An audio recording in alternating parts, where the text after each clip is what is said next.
Hello. If you were looking for a scare tonight, you've come to the right place. I'll be narrating an hour's worth of creepy horror stories that I found off of Reddit. So without further ado, These are their stories.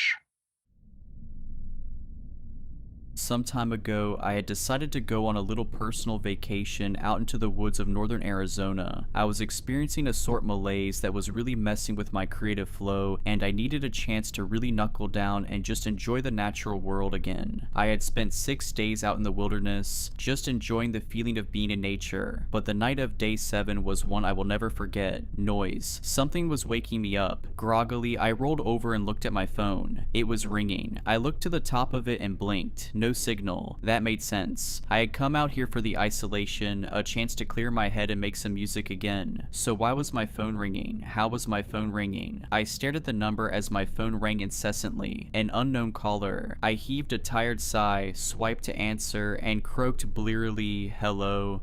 "You need to be ready. It knows you're there and it's already here. It has come for you," came the voice on the other line. "Who is this? Who am I speaking to?" I asked, the exhaustion beginning to leave my voice. "Be ready. It will be there soon. Don't open the door." The line went dead, my phone blinked, and the words "signal lost" flashed on the screen. "Don't open." I rubbed the sleep from my eyes and wearily watched my phone, waiting to see if it would ring again. "I must be losing it," I murmured, placing my phone back on the nightstand and rolling back over to go to sleep. That's when the house thundered. Booming knocks shook the glass of the windows and rattled the glassware. Jesus. I spun to the door of my room and my mouth dropped. My door was closed, but it was shaking like something was trying to get in. Boom, boom, boom. 3 knocks in short succession thundered against my bedroom door. I didn't remember locking it. The only door I locked was the front. It was the only one I figured I needed to out here. The angered knocking came again. 3 strong blows and the rattling began anew. It shook the door, and as I watched, I saw the frame begin to crack. My phone rang and the rattling stopped. Sparing a glance, I snatched it off the nightstand and looked at the number. Unknown caller again. Shakily, I swiped to answer the call and brought the phone to my ear, saying nothing. "It knows you're in there. It isn't going to be polite for long. Get under the bed. Hide." Then the line went dead again. Signal lost. I looked at the cracking door frame and wasted no time taking this mysterious caller's advice. Quickly, I crawled under the bed and watched. It was only minutes. I knew it was only minutes, but it felt like hours. I stared at the door, terror wrapping its cold arms around my gut. My breathing became ragged as my eyes remained glued to the door. It wasn't moving. There was no knocking. Had the caller been wrong this time? Was it done? Had it just given up? What was it? Questions raced through my skull, each firing out of the cannon of doubt before the next one could be rationalized. Could any of this be rationalized though? Something had called me up and warned me of something else in my house. Now that something else was just outside my door. I couldn't explain it, but I had this feeling, like whatever it was that was out there was waiting for me to make a move, like we were in some kind of terrible chess game. So I watched. I waited beneath that bed for agonizing minutes. The sounds began shortly after that, soft scratching noises, almost inaudible from my position, the one my signalist savior alleged would keep me safe. I never let my gaze drift from the door, and I'm glad I kept it there because watching what happened next defied logic. The door itself began to bulge inward. I could hear the wood splintering as the center continued to bubble toward me. Then it exploded. Debris and lethal wooden scrap fired throughout the bedroom. I wasn't spared when this happened. My hiding place provided shelter from the brunt of the door's destruction, but I was peppered with fragments of splintered wood that dug themselves into my skin. I wanted to cry out in pain, but the sight of what was beyond caught the scream in my throat. There, standing in the doorway, I saw a pair of feet. Massive legs that must have been at least 3 feet across themselves, but that wasn't the strangest thing. The skin was no tone I had ever seen on a human. It was this mossy green and brown, and the texture was so wooden, like a pair of tree trunks. Slowly, the thing in my doorway ambled its way into my room. I could hear its heavy, ragged breaths like some sort of hunting beast. It was at the foot of my bed. The scent of moss and pine clung heavily to it, but there was another scent I caught as it just stood there. Rot, death. The pungent odor of decaying meat clung to the creature's wooden legs. I had to cover my nose and mouth to keep from retching as it circled the bed. Was it going to throw it up and pull me out from underneath? Was this monster just waiting for the perfect chance to tear me to shreds? What was it? The feet turned and suddenly my blood felt like ice. My whole body shivered as the temperature in the room suddenly plummeted. I could see my breath as this thing let out an ear-shattering roar. I can't place the sound, but it reminded me of a mixture between a jet engine's roar and a grisly bear's growl. I watched from my hiding place as the nightstand was lifted and launched across the room. I could only hear the thing shatter as the creature tore the place apart. My eyes were discs in my head, my hands were clamped over my mouth to hide any sounds of breathing or whimpering, but just as it spun to face the bed, it stopped. Instead, whatever it was turned and shambled out of my room. What?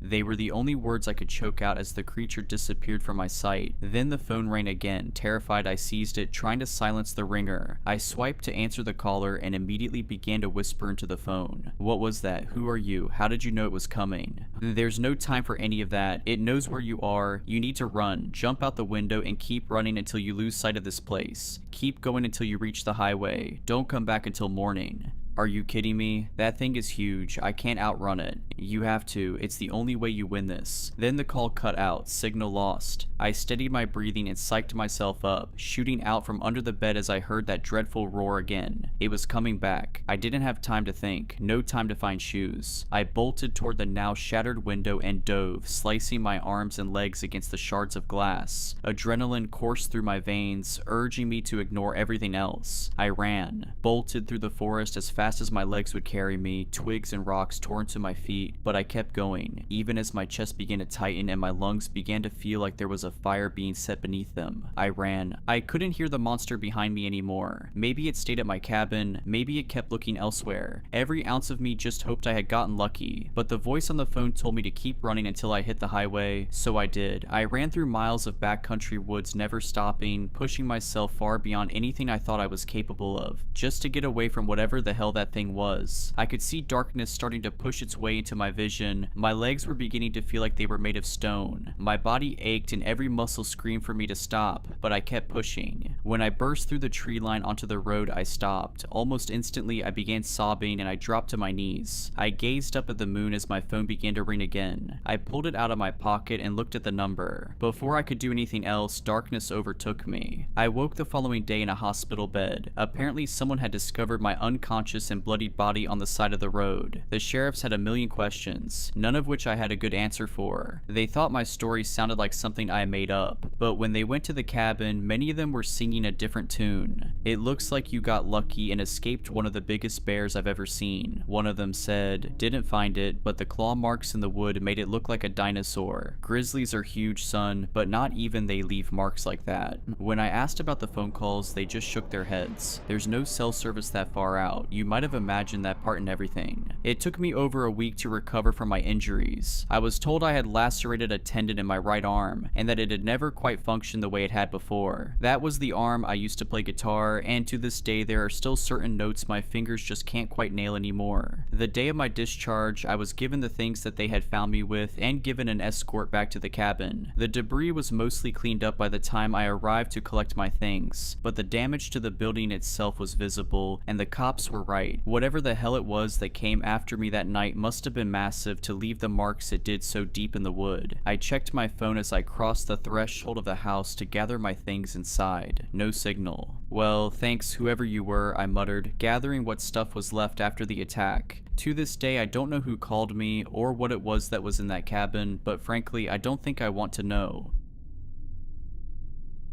My wife, Mia, and I were driving cross-country. It was our first attempt at the Great American Road Trip. Mia and I rented a small RV, more of a camper than a full-blown RV. We packed up a couple suitcases with plenty of room for any souvenirs, and we hit the dusty trail. We started our journey on the Mother Road, Route 66, driving south from Chicago until we connected to Interstate 70 and shot straight west through Missouri. The goal was to see those parts of the country we had never seen before, stopping anywhere that seemed interesting, from the plains of Kansas up through the Badlands of Wyoming and South Dakota. In Missouri, we saw the world's largest cap gun. In Kansas, we visited the Evel Knievel Museum and the world's largest belt buckle. We love all those kitschy tourist trap places. Eventually, we made it to Colorado, and after a few hours more of driving through amber waves of grain, we saw them, the Rocky Mountains. We made an exit and headed north through the winding mountain highways. The Rockies were gorgeous. Snow snow-capped in the middle of summer. Some of the peaks pierced through the white, fluffy clouds. We saw a sign that read traffic tunnel 3 miles. A little further and sure enough, there it was. A large tunnel bored directly through the mountain in front of us. A large sign read Pike Tunnel, longest traffic tunnel in the nation. Please turn your headlights on now. How long is it? Asked Mia. That's what she said, I quipped. But she was right. There was no information beyond the detail that this was the longest tunnel in the nation. Can't be more than a mile or two, I said as I watched the little white car ahead of us slip into the darkness. A moment later we joined it. The tunnel was lit by fluorescence that gave everything a greenish yellow tinge. On the left-hand side was a raised walkway behind a railing for maintenance access. Initially, I was struck by the incredible amount of work that went into the construction of this man-made marvel. We're under 1 million tons of Rocky Mountain right now, I said. How many years before this caves in? Mia responded. I shot her a look.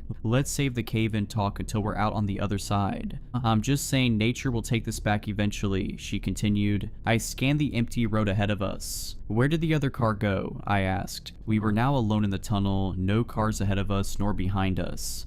They must have sped off ahead. Maybe they're scared of a cave-in. My Spotify playlist had stopped playing. Mia looked at the phone. No cell service. She turned on the radio and spun the dial only to find static. You're not going to be able to pick up a station in here, I said. She turned the volume down. Just wanted to check. If only we had some CDs. This tunnel really keeps going. I would have thought we'd be through it by now, I replied. I looked at the RV's odometer. 45,600 miles. I picked up speed. I wanted to try and catch up to the little white car. Up until this point, the tunnel was a straight shot, but now the tunnel started to curve to the right. It may have been my imagination, but it also felt as though we were descending. Mia felt it too, and she started to get antsy. Where did that other car go? How long is this tunnel? There was an urgency in her voice. I was getting nervous. Claustrophobia was not usually a problem for me, but when I looked down at the odometer and I saw that it had gone up by 3 miles, my mind began to wander to unsettling places. We were descending in altitude. I could feel it. I could see a slope in the lights on the ceiling and the railing of the maintenance walkway. I could feel a pressure in my head and I was getting cold. Could you grab me a Coke from the back, Mia? I couldn't have Mia getting anxious. That would only start a chain reaction and make me freak out, which would then make her freak out. She unbuckled and ducked into the back of the RV to where we had a cooler stocked with drinks and food. Just as she stepped into the back, I saw something. There, standing on the side of the road, was a man wearing a reflective safety vest and a hard hat. He was waving to me as I passed him by. Something about him looked strange. I watched him in the side view mirror as we passed, and he was still watching the RV, still waving at the back of our vehicle as he faded into the distance. Mia reappeared from the back of the RV, Coke in hand. She popped it and handed it to me. You look worried. I'm fine, I smiled and took a sip of the Coke. Eric, slow down. I slammed on the brakes as I saw what made Mia scream. In the road in front of us was a roadblock. 2 reflective traffic sawhorses blocked both lanes of the tunnel. Beyond the roadblock, the lights of the tunnel were dark. There was nothing but a void of blackness. Standing in front of the roadblock was another man wearing a reflective vest and a hard hat. Only this time his hard hat had a light on top which obscured his face. We came to a jolting stop. I turned to Mia. Are you okay? I asked. I'm fine, she replied. It's a cave-in, isn't it? God, I hope not. I rolled down the window, leaned out and yelled to the man in the hard hat. Hey, what's going on? The man was about 5 yards away. He took 2 steps towards us and then raised a hand to his mouth and yelled, just doing some maintenance. How long is it gonna take? I yelled back. The man made a hand gesture as if he didn't hear me. How long is it gonna take? I called again. He made the same gesture. I unbuckled my seatbelt and grabbed the door release. What are you doing? Mia asked. I gotta know what's going on. Eric, just stay here. It might not be safe. I'll be just a second, I said. I pushed the door open and stepped down from the RV.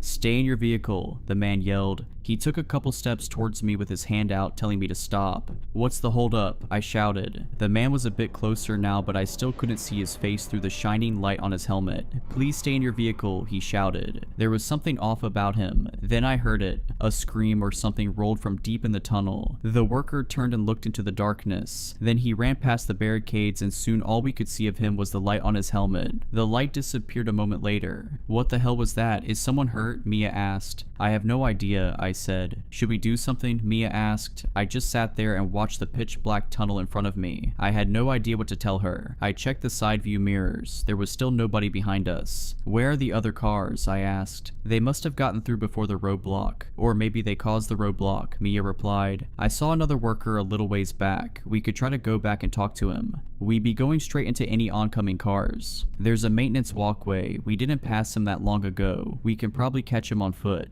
Maybe we should just wait for the guy to come back. She reached over and grabbed my arm. I squeezed her hand. She was right. I looked out at the tunnel ahead of us. I turned on the RV's high beams, but all I could see beyond the roadblock was more tunnel and more road. I checked my phone. Unsurprisingly, there was no service still. We waited, but the man never came back. It's been 20 minutes, Mia said. How come there hasn't been another car behind us? I was having the same thought. I rolled down my window and stuck my head out. I looked back at the road behind us. It went back about 200 yards before curving out of sight. There was no sign of that first worker I saw on the maintenance walkway. I looked at the roadblock ahead of us and clicked on the RV's high beams. There was nothing beyond the roadblock but more tunnel. It didn't look like it was under construction, just very dark. I think we should keep going, I said. What about the roadblock? We'll move those sawhorses out of the way and just drive past, I said as I opened my door. Mia looked at me, then she cast her eyes to the dark tunnel ahead of us. I knew she was processing the same limited options that I was. Driving backwards would be a huge risk in the instance of another car finally coming along. Getting out and walking would take God knows how long. We could have driven 10 miles at this point. Forward was our best option. Let's do it, Mia said. We jumped out and quickly pulled the two sawhorses out of the right lane. I pulled the RV up past the barriers, then we jumped out again and put the sawhorses back where they were. We didn't need another car to come barreling through. We were finally moving again, slowly. It was pitch black save for the high beams of the RV. We crept forward at around 15 miles per hour. As the tunnel turned and twisted, my eyes started to play tricks on me. I kept seeing shapes at the furthest point of the tunnel. I kept seeing something standing just at the end of the next bend, but as we rolled forward, there was nothing there. Where are the workers? Mia asked. I don't know. I was done rationalizing. This was all wrong. Traffic tunnels are never this long. My mind started to wander to all the road trip urban legends I'd read about. The killer in the backseat, the disappearing gas station, the pale man in the cornfield. Did we stumble into some strange outlier location? An in-between point on the endless roads that cross this country? Then I saw it. Look, a person, thank God, Mia shouted. As we rounded a curve in the tunnel, a group of maintenance workers entered our view. The three of them stood on the left side of the road behind two more sawhorses topped with flashing lights. Two of them faced towards us, the third was facing the other two. The one with his back to us wore a light on his hard hat. Was this the same guy we saw earlier? How did he get this far away? I approached slowly and rolled down the window. Hey, you left us waiting back there, I yelled. There was no response. In fact, all three men were completely silent, and it was hard to tell in the flashing light of the sawhorses, but they looked to be standing completely still. Hello? I yelled again. I pushed open my door and stepped out onto the pavement. Eric, wait. I held up a finger to Mia. Just a second. I slowly stepped towards the three men. Hello? No response. What the? The bright lights of the sawhorses obscured their faces. I kept moving closer. Hey, what's going on? Then I saw it at their faces. They were plastic. In front of me stood three mannequins. I backed away toward the RV, then I turned and walked hurriedly to the vehicle. I was seriously freaked out, but I didn't want to alarm Mia. I climbed into the driver's seat and slammed the door shut. They're mannequins, I said. What? They're mannequins. Why, what? I don't know. I looked back over at the three figures and my blood ran cold. The hard hat mannequin had somehow turned around to face us. All three figures appeared to be watching us now. Then we heard it. A loud resonant banging on the side and then the roof of the RV. What the hell was that? Mia whispered. We listened, holding our breath. Then dash. A shuffling sound, dash dash. Something was moving on or in the RV. Stay here, I said. I got up. Eric, wait. I moved to the back of the RV. It was dark. I went for a drawer in the kitchenette space and pulled out a flashlight. I moved to the rear of the RV, the bedroom. My flashlight illuminated an empty room. Whoever is back here, I have a gun. A terrible bluff, but I didn't see anything. I shone the light out of the windows of each side of the RV. Nothing. Then I heard it. A shuffling sound from right above me. I looked up and screamed, crap. On the roof of the RV, staring through the skylight, was a woman with vacuous black eyes and a dead smile. Her stringy black hair dangled down towards me, casting thin black shadows across her horrible pale face. "Mia, drive, fast," I screamed. Mia jumped over to the driver's seat, shifted into gear, and stomped on the gas. The RV was clunky, but it could move when it needed to. We lurched forward and I fell back. I trained my flashlight up onto the skylight again and the woman was gone. I scrambled to my feet and looked out of the side windows. Did Mia shake her off? There was no sign of the woman. I moved to the passenger seat, breathing heavily and sweating. "What happened?" she asked, keeping the RV at a steady 50 miles per hour. "There was a woman on the roof," I said flatly. I realized now that I was in a kind of shock.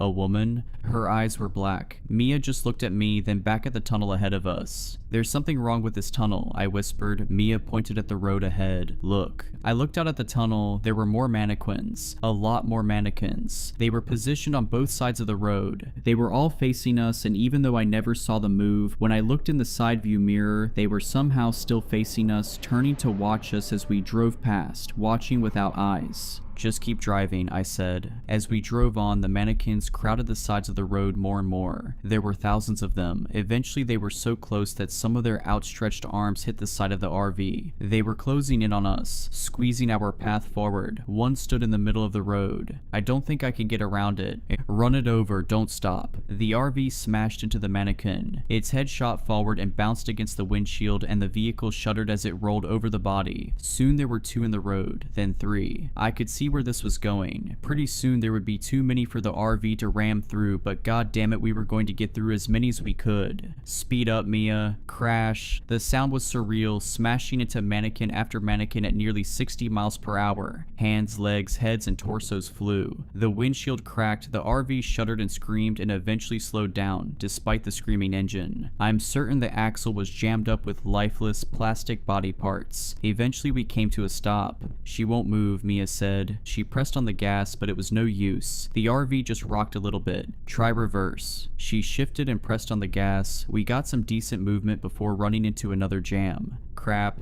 Should we get out and look?" Mia asked. "I'll go," I said as I grabbed the flashlight and popped the passenger door. Mia unbuckled her seatbelt. "We'll go together." We stumbled out of the RV on the passenger side. It was like stepping into hell. Countless lifeless faces stared out at us from the darkness. The only light came from the headlights of the RV and my flashlight. We clumsily made our way along the side of the RV. The ground was littered with mannequin pieces. I thought to myself, if we could get a couple yards cleared out behind the rear tires, we might be able to back out and get enough momentum to reverse all the way back out of here. Instead, when we got to the back of the RV, my stomach flipped and my heart sank. I was expecting to see a trail of flattened mannequins. Instead, the RV was now surrounded by thousands of perfectly intact mannequins standing at attention, as if their ranks had somehow been replenished after our vehicular assault. "This is impossible." She started to cry. I held her close. "We'll keep moving," I said. "It will never end. The tunnel makes no sense. It only curves one direction." I looked at her. "What do you mean?" "This whole time the tunnel has only been curving to the right. It would sometimes straighten out or go left for a few yards, but before too long we were curving to the right again. We've either been driving in circles or spiraling downwards. So we'll go back the way we came and hope we're not going in circles," I said. We had been driving for hours at this point. Walking back out the way we came would take days. But now that I thought about it, Mia was right. We'd only been curving to the right. This tunnel seemed to be very gradually taking us downwards into the earth. Going forward would not get us any closer to escape.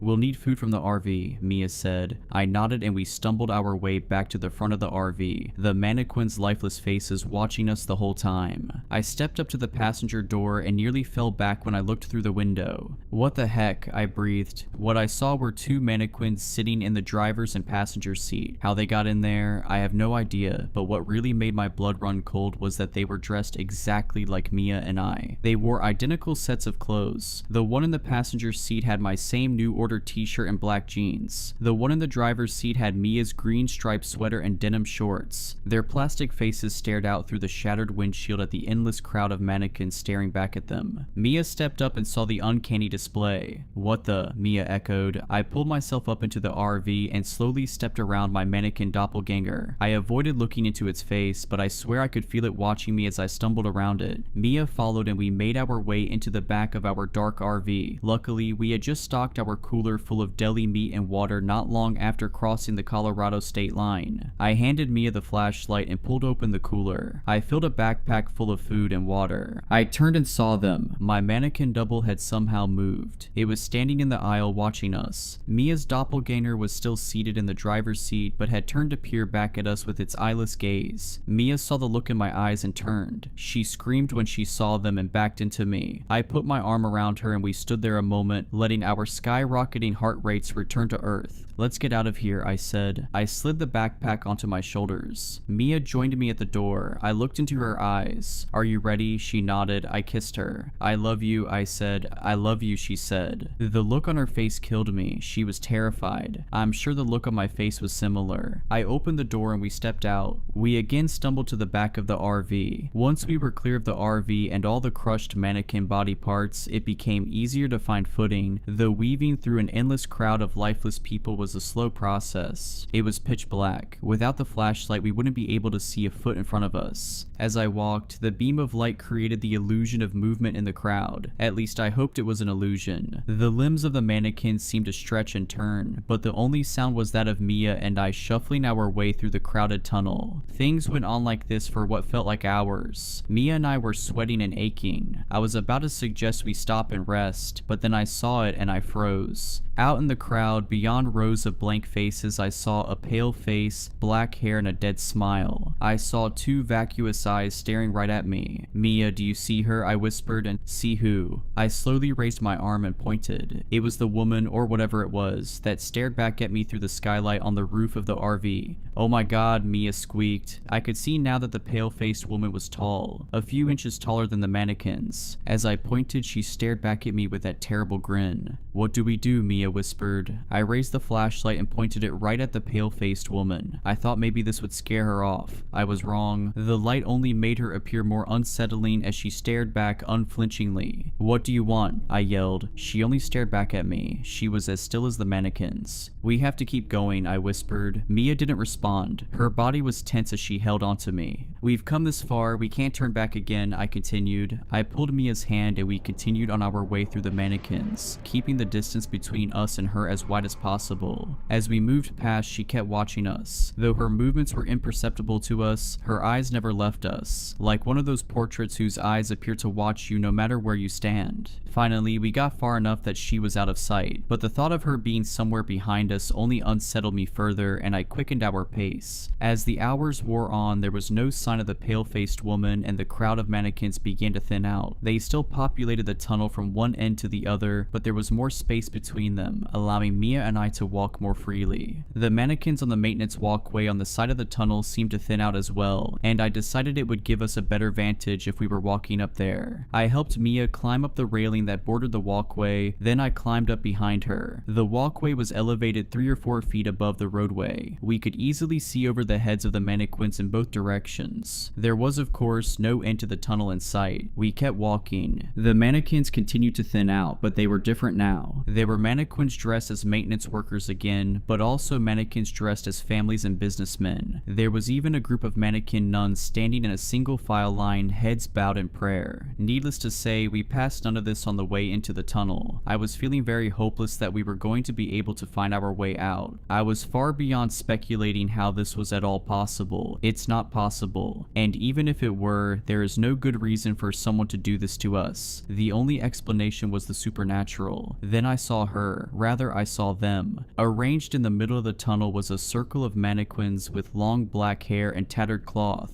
They looked exactly like the pale-faced woman, minus any facial features. I kept a close watch on them as we passed to make sure they didn't start following us. "A door," Mia shouted. Mia pointed a few paces ahead of her. There was a door leading into the wall of the tunnel. We ran towards it. Mia grabbed the handle, turned it and pulled. It was heavy and Mia had to brace her foot on the wall to get it moving. The metal door groaned as if it hadn't been opened in years. Finally, it was open enough to see past. It was a hallway. It went out about 5 yards, then turned turned right at a 90-degree angle. The strangest part was the design of the hallway. It wasn't cement or pavement like the tunnel. The walls were wood paneled and the floor was covered in a thick carpet, like a house from the 1970s. I say we see where this takes us, Mia said. There was no reason to disagree, but I wasn't going to get us trapped in there. I opened up my backpack and took out a water bottle. I opened it and handed it to Mia. She drank half, then I drank the other half. I slowly closed the door, shoving the empty water bottle in the crack to keep it from closing all the way. I turned to Mia. Okay, let's go. We slowly made our way down the quiet hallway. We got down to where the hallway cornered to the right, and that's when we heard it. Ka-chunk. I whipped around. The door had closed behind us. I ran back to it and tried to push it open, but it was no use. There was no way it closed on its own. Someone had to have removed the water bottle. Our path had been chosen for us. There was no turning back. We continued down the hallway. We turned right. The hallway continued, then turned right again. That should have led us right back to the tunnel, but it didn't. This part of the hallway went on far longer than was possible without running into the tunnel. Then it turned right again. It went on like this. Sometimes a section of the hallway was 20 feet long, sometimes it was 20 yards long, sometimes it was 3 feet long, but it always turned to the right. At first it was a relief to be somewhere other than the cold, dark tunnel, but the hallway very quickly became claustrophobic, and before too long, I heard someone walking behind us. We had stopped to take a break and I heard a third pair of footsteps on the carpet coming from behind us. I backtracked to the last corner. I was terrified as I slowly peeked around the corner, tense and waiting to see the vacuous eyes and inky black hair of the pale-faced woman. But there was nothing there. I wasn't about to backtrack any further. There was no one there, I whispered. Mia slumped against the wall and slid down to the carpet.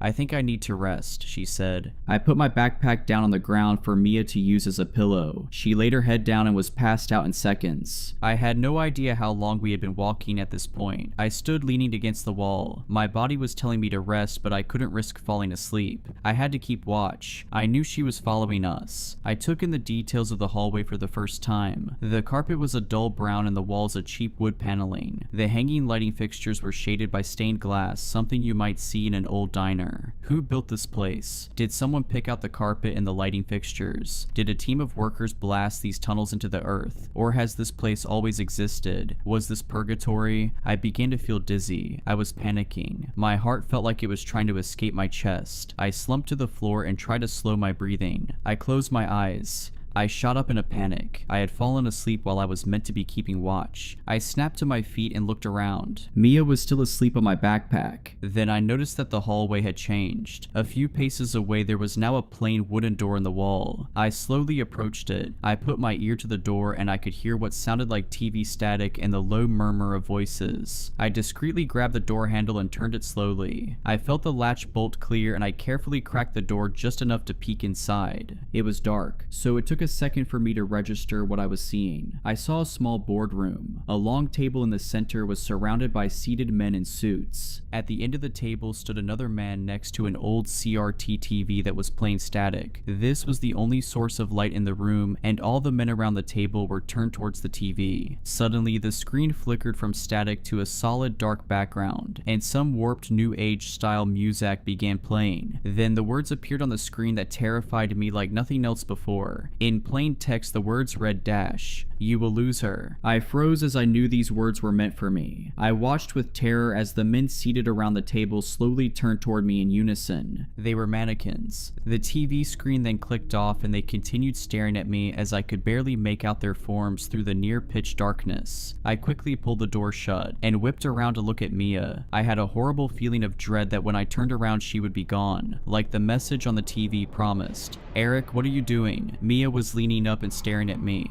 Thank God. There was Mia, right where I left her. I pointed at the door and said, "This door appeared and I..." "What door?" she interrupted. I turned and sure enough, the door was now gone. I explained what happened to her, but I left out the message that appeared on the screen. "You will lose her." Those words still burned in my brain. I tried to force them out. We drank water, ate granola, and then got moving again. Hallways, endless hallways. After a couple hours of walking, we started to hear music. There were small speakers in the corners of the ceiling. I recognized it as the same new age music that played on the TV in the boardroom. The melody drilled into our minds. Combined with the dull aesthetics of the quiet hallways and the endless right turns, the music had a hypnotizing effect. The lengths of the halls became more uniform. That is to say, the straight section of hallway was about 7 paces, then a right turn, then 7 paces and a right turn. "I think we're walking in circles or a square," Mia said. I looked at her and took out a bottle of water. I peeled off the plastic label and dropped it on the floor. Then we kept walking. 7 paces right turn, 7 paces right turn, 7 paces right turn. And there it was. Mia was right. The label for my water bottle lay in the middle of the hallway. Somehow we had been led into a loop. I lost it. I kicked the wall repeatedly and screamed. Mia just leaned her back against the wall. This was our dynamic. If one of us lost it, the other became zen and thought of a solution. More often than not, I was the one to lose it. I finally stopped freaking out. "There has to be a way out, a door," Mia said. "We would have seen it," I replied. "A hidden door," she said. She turned around and ran her hands along the cracks of the wood paneling. "Most likely on the outer wall," she said. She beat her fist on the wall, listening for a change in the sound. I exhaled heavily, sweating and tired, and I started searching the wall as well. We checked the whole first wall, nothing. We checked the second wall, nothing. The third, nothing. The final wall, nothing. I gave up and slumped on the floor. Mia immediately went over to the other side of the hall and started checking the inner wall. "What are you doing? I thought you said it would be on the outer wall," I asked. Then we heard it. Mia beat the wall, and instead of the dead thud, we heard a resonate boom. A door. I shot up and started tapping the wall with Mia until we found where the door ended. It was the width of about 4 wooden panels. I lined myself up in the center, lowered my shoulder, and pushed. It moved. It barely moved, but it was enough to confirm this actually was a door. I recentered and tried again, lowering my center of gravity. I pushed as hard as I could. The door pushed inward about 3 inches, then Mia joined in. We slowly moved the door, 5 inches, then 10, then 15, then 20. Then Mia slipped inside. I had a moment of panic as she disappeared into the darkness, and those haunting words came back into my mind, "You will lose her." I darted past the doorway, falling through the threshold and hitting the concrete floor. I looked up and there was Mia, thank God. I promised myself I'd never let her out of my sight again. "The exit," Mia said. She looked and sounded as if she were 1,000 miles away. I got to my feet and followed her gaze. What I saw nearly brought me to tears. We were back in the tunnel, but there was light. About a mile down was the mouth of the tunnel, and daylight pouring in. Beautiful daylight. I grabbed Mia tight and kissed her. "Thank God," she cried. We started moving. Nothing was going to slow us down this time. We sped up into a run down the maintenance walkway towards that beautiful sunlight. As we approached, something else came into view. Parked in the middle of the roadway was a large vehicle.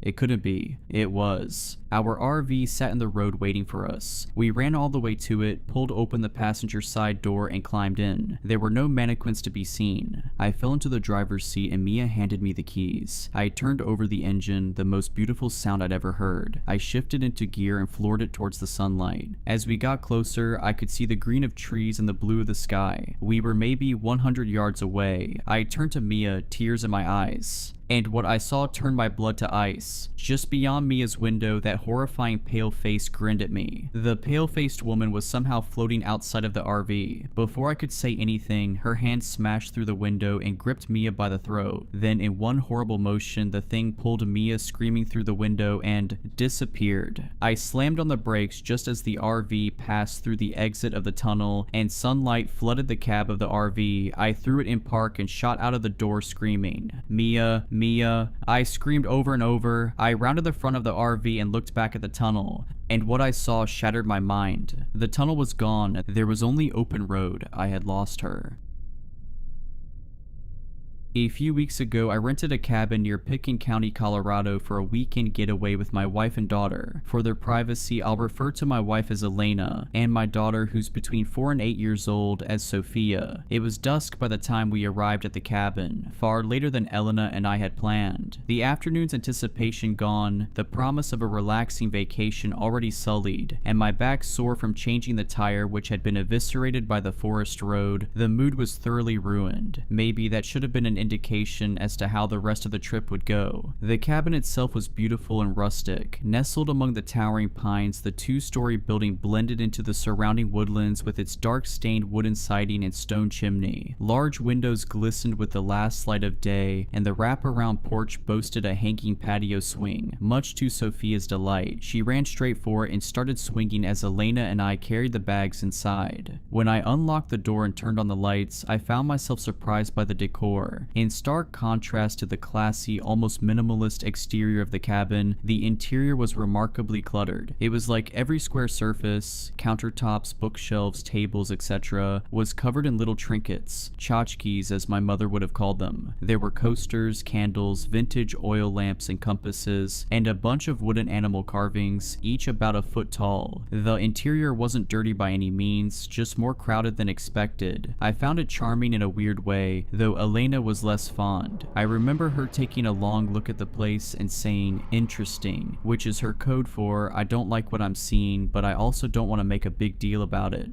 It was past Sophia's bedtime, so after coaxing her off of the porch swing, I helped her get set up for the night. There were 2 bedrooms on the second floor, a master suite with an attached bathroom, and a smaller bedroom that was pretty clearly set up as a kid's room for visitors to the cabin. The cabin was specifically advertised as family-friendly and good for parents with younger children, so it was no surprise when the smaller bedroom was full of colorful toys and plushies. There was a fireplace across from the bed, its mantel showcasing a full set of those wooden animal carvings, 1 moose, 1 bear, 1 trout, and so on. There was also 1 particularly large teddy bear sitting on the bed, partially buried under the covers like it was getting ready for bed. Sophia instantly fell in love, and I thought it was sweet that the cabin's owner had gone the extra mile to make the place welcoming. I didn't love the idea of her cuddling it to sleep though, since it likely hadn't been washed between visits. So I propped it up on a chair next to the bed before tucking Sophia in for the night. Tired from our travels, Elena and I went to sleep not too long afterwards. Saturday was our designated lake day. After making breakfast and waking up Sophia, who had to be convinced not to take her new best friend Mr. Bear out on the water with us, we grabbed the kayaks off of our roof rack and headed down to the shore. We were a short walk from the lake, and I was absolutely blown away by the natural splendor. Our cabin was semi-isolated, remote enough to give my family peace and privacy, but close enough to civilization that we could easily access help in case of an emergency. We were a 5-minute drive into town and a 5-minute walk to the nearest neighboring cabin, which we passed on the way to the lake. It was a gorgeous building, far more intricate and seemingly much older than the one we were renting. There was an older woman sitting on the porch as we passed it by, and although I couldn't wave since both hands were full with the kayaks, I gave her a nod and a friendly smile. She stared at me in response, her expression completely blank. She was looking directly at me, but almost looked like she was in a trance or something. "What was that all about?" I quietly asked Elena once we were out of earshot. "Not sure," my wife answered. "She looks pretty settled in there. Maybe that's her home and she doesn't appreciate her neighbor running an Airbnb." That seemed a logical explanation. I stole a quick glance over my shoulder before the house completely disappeared behind us, and saw that the woman was now walking down the steps of her front porch, her gaze still fixed on us. Elena and I exchanged worried looks and picked up the pace a little, Sophia running along ahead of us, joyful and oblivious. Once we reached the shore, we hopped into the kayaks and pushed off into the water. We weren't exactly running away from the woman, it was more so that we wanted to avoid a confrontation if we could. As we started paddling out into the lake, the woman appeared at the tree line but never came any closer. I gave her a wave, and again, she gave me no response but a glower. It occurred to me that she might have been trying to warn us about the lake, maybe about a current or algal bloom, but I'd researched the area extensively to make sure it was safe, and her demeanor wasn't quite urgent or benevolent enough for that to be the case. The rest of the day was thankfully devoid of any more strange encounters. After a calm day of swimming and hiking, we returned to the cabin in the evening for dinner and s'mores. Sophia brought Mr. Bear outside to help with the s'mores, to mine and Elena's amusement. We had no idea how we would convince her to leave the stuffed animal behind when we left on Monday night. After we put Sophia to sleep at 8 p.m., Elena and I watched a movie, had a drink, and then went to sleep at 10:30 or so. At midnight, according to my phone clock, I heard what sounded like a knock. I sat up in bed, checked the time, and listened for a minute. A few seconds passed, and then there came 3 knocks in quick succession. I gently shook Elena awake, waiting to hear the sound again, and after a moment I did. There was someone at the front door of the cabin in the middle of the night. Concerned, I got out of bed and tried to look out the bedroom window. I could only see a sliver of the front porch, and though I couldn't see an actual person, I could see the shadow of one thanks to the porch lights. Needless to say, I wasn't thrilled to have a stranger pay our isolated cabin a midnight visit. I told Elena to stay upstairs and made my way to the first floor, stopping by the living room to pull back the curtains ever so slightly and peer through the window. Still, given the shape of the house and the placement of the windows, it was impossible to see anything but a shadow. The person must have been standing an inch away from the front door. I scanned the front yard and the distant tree line, but didn't see anyone else, so a decoy ambush situation seemed unlikely, but I still grabbed my handgun just in case. Just my luck, the old front door of the house didn't have a peephole, so I got up close to the door and tried talking to the person on the other end. "Can I help you?" I said. Instead of answering, the person knocked again, this time more urgently. No way in hell was I opening that door now. "Look, friend, if you need help you better speak up, otherwise I'm gonna have to ask you to get off my porch before I call the police." The knocking stopped, and after a moment there was a woman's voice on the other side of the door. Her tone was nervous and her voice was soft. She said a single sentence: "He's watching your daughter through the bear." Of all the things I expected to hear from our unwelcome visitor, that was not one of them. I readied my gun and cracked the door open. When I looked out into the night, I saw the elderly woman from earlier quickly shambling away from my door. Her back was turned towards me and she looked like she was trying to get away from my porch as quickly as she could. I called after her, asking her what she was talking about, but she didn't look back. She just kept going until the night swallowed her up completely. I was pretty disturbed at this point, so I shut and locked the door and made my way back upstairs. Elena was waiting for me at the top of the stairs, and I quietly explained to her what was going on. Horrified, she went into Sophia's room and gently took the teddy bear out of our sleeping daughter's arms. We went downstairs and laid the bear out on the kitchen counter. I grabbed a pair of kitchen shears and dissected the thing, making an incision in its fluffy body and pulling out its cotton innards. It wasn't that I believed the old woman, just that as a parent, anything related to my kid's safety, even something that sounds outlandish, is something I take seriously. Even though the woman was likely suffering from some kind of cognitive impairment, I still wanted to investigate. I pulled all the stuffing out of Mr. Bear and found nothing, though Elena pointed out that the bear had two very large glass eyes which could potentially be concealing a small camera. I was unable to find a hammer, but I did find a wrench under the kitchen sink. I wrapped the eyes in a kitchen towel and smashed them to bits, but when I sorted through the fragments, I didn't see anything that looked like a recording device. I was relieved, but I was also equal parts creeped out and angry. Maybe, like Elena had mentioned earlier, she was annoyed with the constant visitors to her neighboring cabin and was trying to scare us off. She might also have had some mental health issues or hallucinations. In either case though, how did she know about the teddy bear? Maybe she had visited the house before, or maybe it was just a lucky guess. Before returning to bed, I took a turn around both floors of the cabin, looking and failing to find anything out of the ordinary. Elena was also pretty freaked out, and she got up several times in the night to visit Sophia's room down the hall and make sure all was well. Needless to say, neither of us got much sleep that night. Sunday morning was all doom and gloom, which ended up being a perfect reflection of my daughter's attitude when she woke up and realized Mr. Bear was gone. Obviously, we didn't tell her what had happened, but Elena and I did our best to distract her with flapjacks and promises of a fun day of adventuring. Unfortunately, the hike we had planned was foiled by a downpour that, of course, the forecasts hadn't predicted, and so we decided to salvage the day by exploring the small town nearby. It wouldn't be the escape into nature we'd hoped for, but there were several family-owned restaurants and shops in the area, as well as a small library. The morning was alright. I enjoyed exploring the little town with my family, although there wasn't much to do. We had an early lunch at around 11 or so, but when we sat down, my wife started rifling through her backpack with a look of dismay. When I asked her what was wrong, she said that she didn't see Sophia's EpiPen, which we always like to have at the ready when we eat out. I realized immediately that I'd forgotten to put it back in Elena's backpack yesterday when I was reorganizing our stuff. I felt like such an idiot, and Elena, already grouchy from a sleepless night, really chewed me out for it. To make amends, I told her to wait with Sophia at the restaurant while I hurried back to the cabin for the EpiPen. She was displeased, but it felt like a better option than all of us braving the rain to return to the cabin. The drive drive back was an absolute nightmare. Sure, it was a short commute, but the dirt roads leading up to the cabin had turned to sludge in the heavy rain. I was in a foul mood when I entered the cabin. I shut the front door with a slam and made my way to the stairs. The house was dark thanks to the storm outside, dark enough that I almost missed the muddy shoe prints leading up the hardwood steps. When I saw them and realized what they were, I stopped in my tracks. I didn't have to wonder what they meant. Someone had been in the cabin since my family left, and judging by the fact that there was only one set of prints, they likely were still in the house with me at that very moment. I stood on the half landing looking up at the second half of the staircase. The upper floor was eerily dark, so much so that someone could have been standing right at the edge of the staircase and I wouldn't have been able to see them. I carefully walked backwards down the stairs, keeping my eyes peeled in case any shape suddenly emerged from the darkness. And once I made it down the stairs, I turned around and ran outside. I sat in my car and called the police to report a break-in. After calling Elena to explain the situation, I sat in my car and watched the house until the police arrived, which took almost an unreasonable amount of time. I never saw any movement from inside the house, nor did I see anyone leave, though I didn't have a great visual on the back door. It's possible that the intruder could have slipped through the back and run straight for the woods, in which case the cabin would have obscured them. The police were shockingly curt and dismissive about the whole thing. One of the officers who arrived on scene asked me for proof of a break-in, as if I would have had time to snap a picture of the intruder in my house or something. They did a sweep of the cabin and found no one inside, but even so, I didn't want my wife and daughter to set foot in that building again. I texted Elena, telling her I was going to pack up our stuff and that we should leave a night early, and she agreed. The cops stayed with me as I packed to give me some peace of mind, which I appreciated. Aside from the shoe prints, there weren't any obvious signs of a break-in, and strangely, nothing of value had been stolen, even though I'd left my laptop laying out in plain sight. Thankfully, we'd packed light, so it didn't take me long to grab all of our stuff from the master bedroom and the bathrooms. My last stop was Sophia's room, where I was quickly able to locate and pack all of her things. Nothing of Sophia's had been stolen or tampered with, but there was something missing from the fireplace mantle. Right in the center there was a circular impression in the fine layer of dust, indicating that a certain figurine had recently been separated from its wooden brethren. Someone had taken the bear.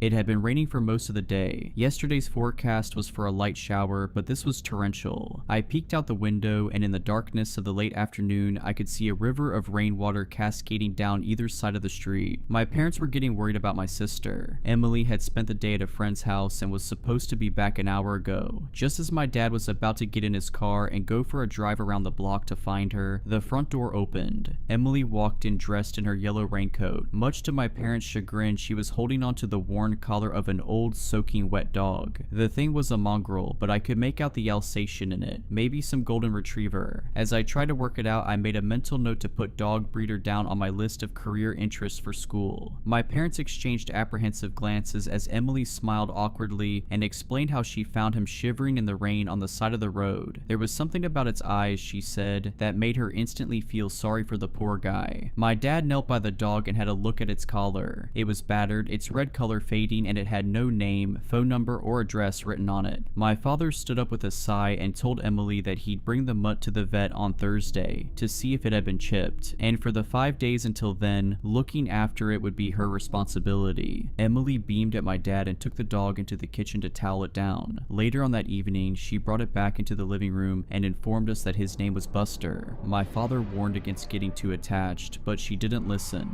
She spent the rest of the day playing with Buster and sending pictures of him to her friends. That night, Buster slept on a makeshift bed of old blankets and cardboard in the kitchen. My parents prayed that he wouldn't make a mess of the place at night. Emily hugged Buster and gave him another treat before rushing off to her room. In the morning, all was well. It looked like Buster hadn't moved an inch. The dopey guy barely looked up at us when we crowded into the kitchen for breakfast. Immediately, Emily knelt beside him, rubbing his tummy and stroking his fur. I think Emily was too afraid of taking Buster for a walk, just in case she bumped into his owners and they dragged him away from her. The garden had been turned to mud the day before, and there wasn't a chance in hell that my mother would let that dog back in the house if he had a trace of muck on his paws. So he, like the rest of us, spent that day cooped up inside. Not that he seemed to mind. My dad cooked up a lamb chop for Buster that night at Emily's request. It was the most animated I've seen him. His eyes lit up as it was placed in front of him, and we all erupted into laughter as he tore into it. That night, I jolted awake. The radio alarm clock on my bedside cabinet informed me in analog red light that it was 4:37. I lay there but quickly began to fall back to sleep. As I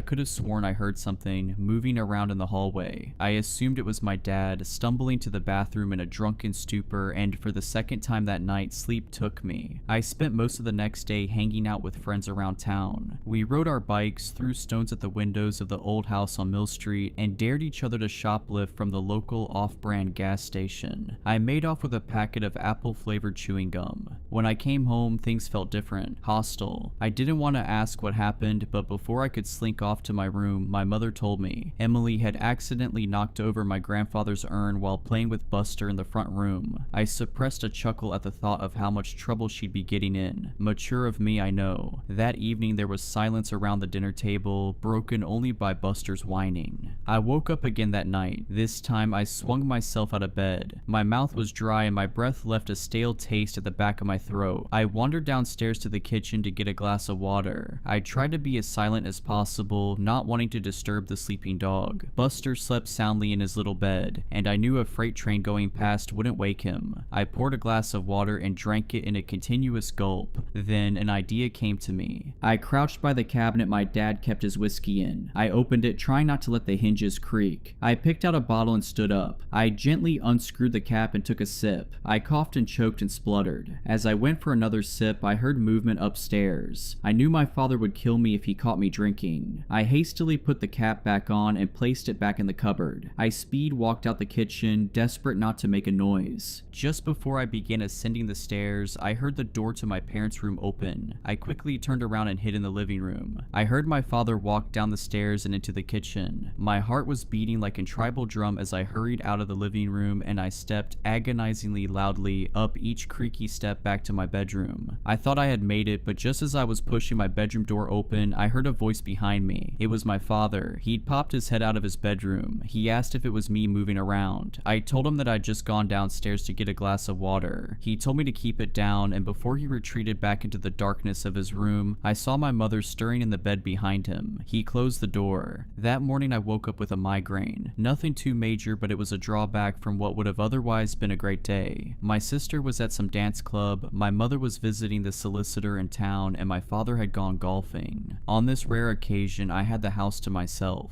Well, me and the dog. I found a strongly worded note on the kitchen table when I woke up. It was left by Emily, telling me how I should feed and entertain Buster while she was gone. I crumpled it up and attempted to throw it into the bin from across the room, missing horribly. I made myself the unhealthiest breakfast I could think of. I took it into the living room to eat while I settled down to watch a film, Dan O'Bannon's Return of the Living Dead. That's how I spent the morning. Later on, I took my empty plate into the kitchen. I figured if my mother saw that I cleaned the dishes, she wouldn't be as critical when she found the crumbs. I walked past Buster, who was slumped in his usual stop in the corner of the room on a bed of now dirty sheets. In a joking manner, I asked him how his day was while I washed up. Obviously, I got no reply. I remembered my sister's note and set a half-dried glass down while I fetched Buster some treats. I didn't know where Emily kept them, so I grabbed a slice of overly processed ham from the fridge. I crouched beside him and dangled it in front of his snout, teasing him.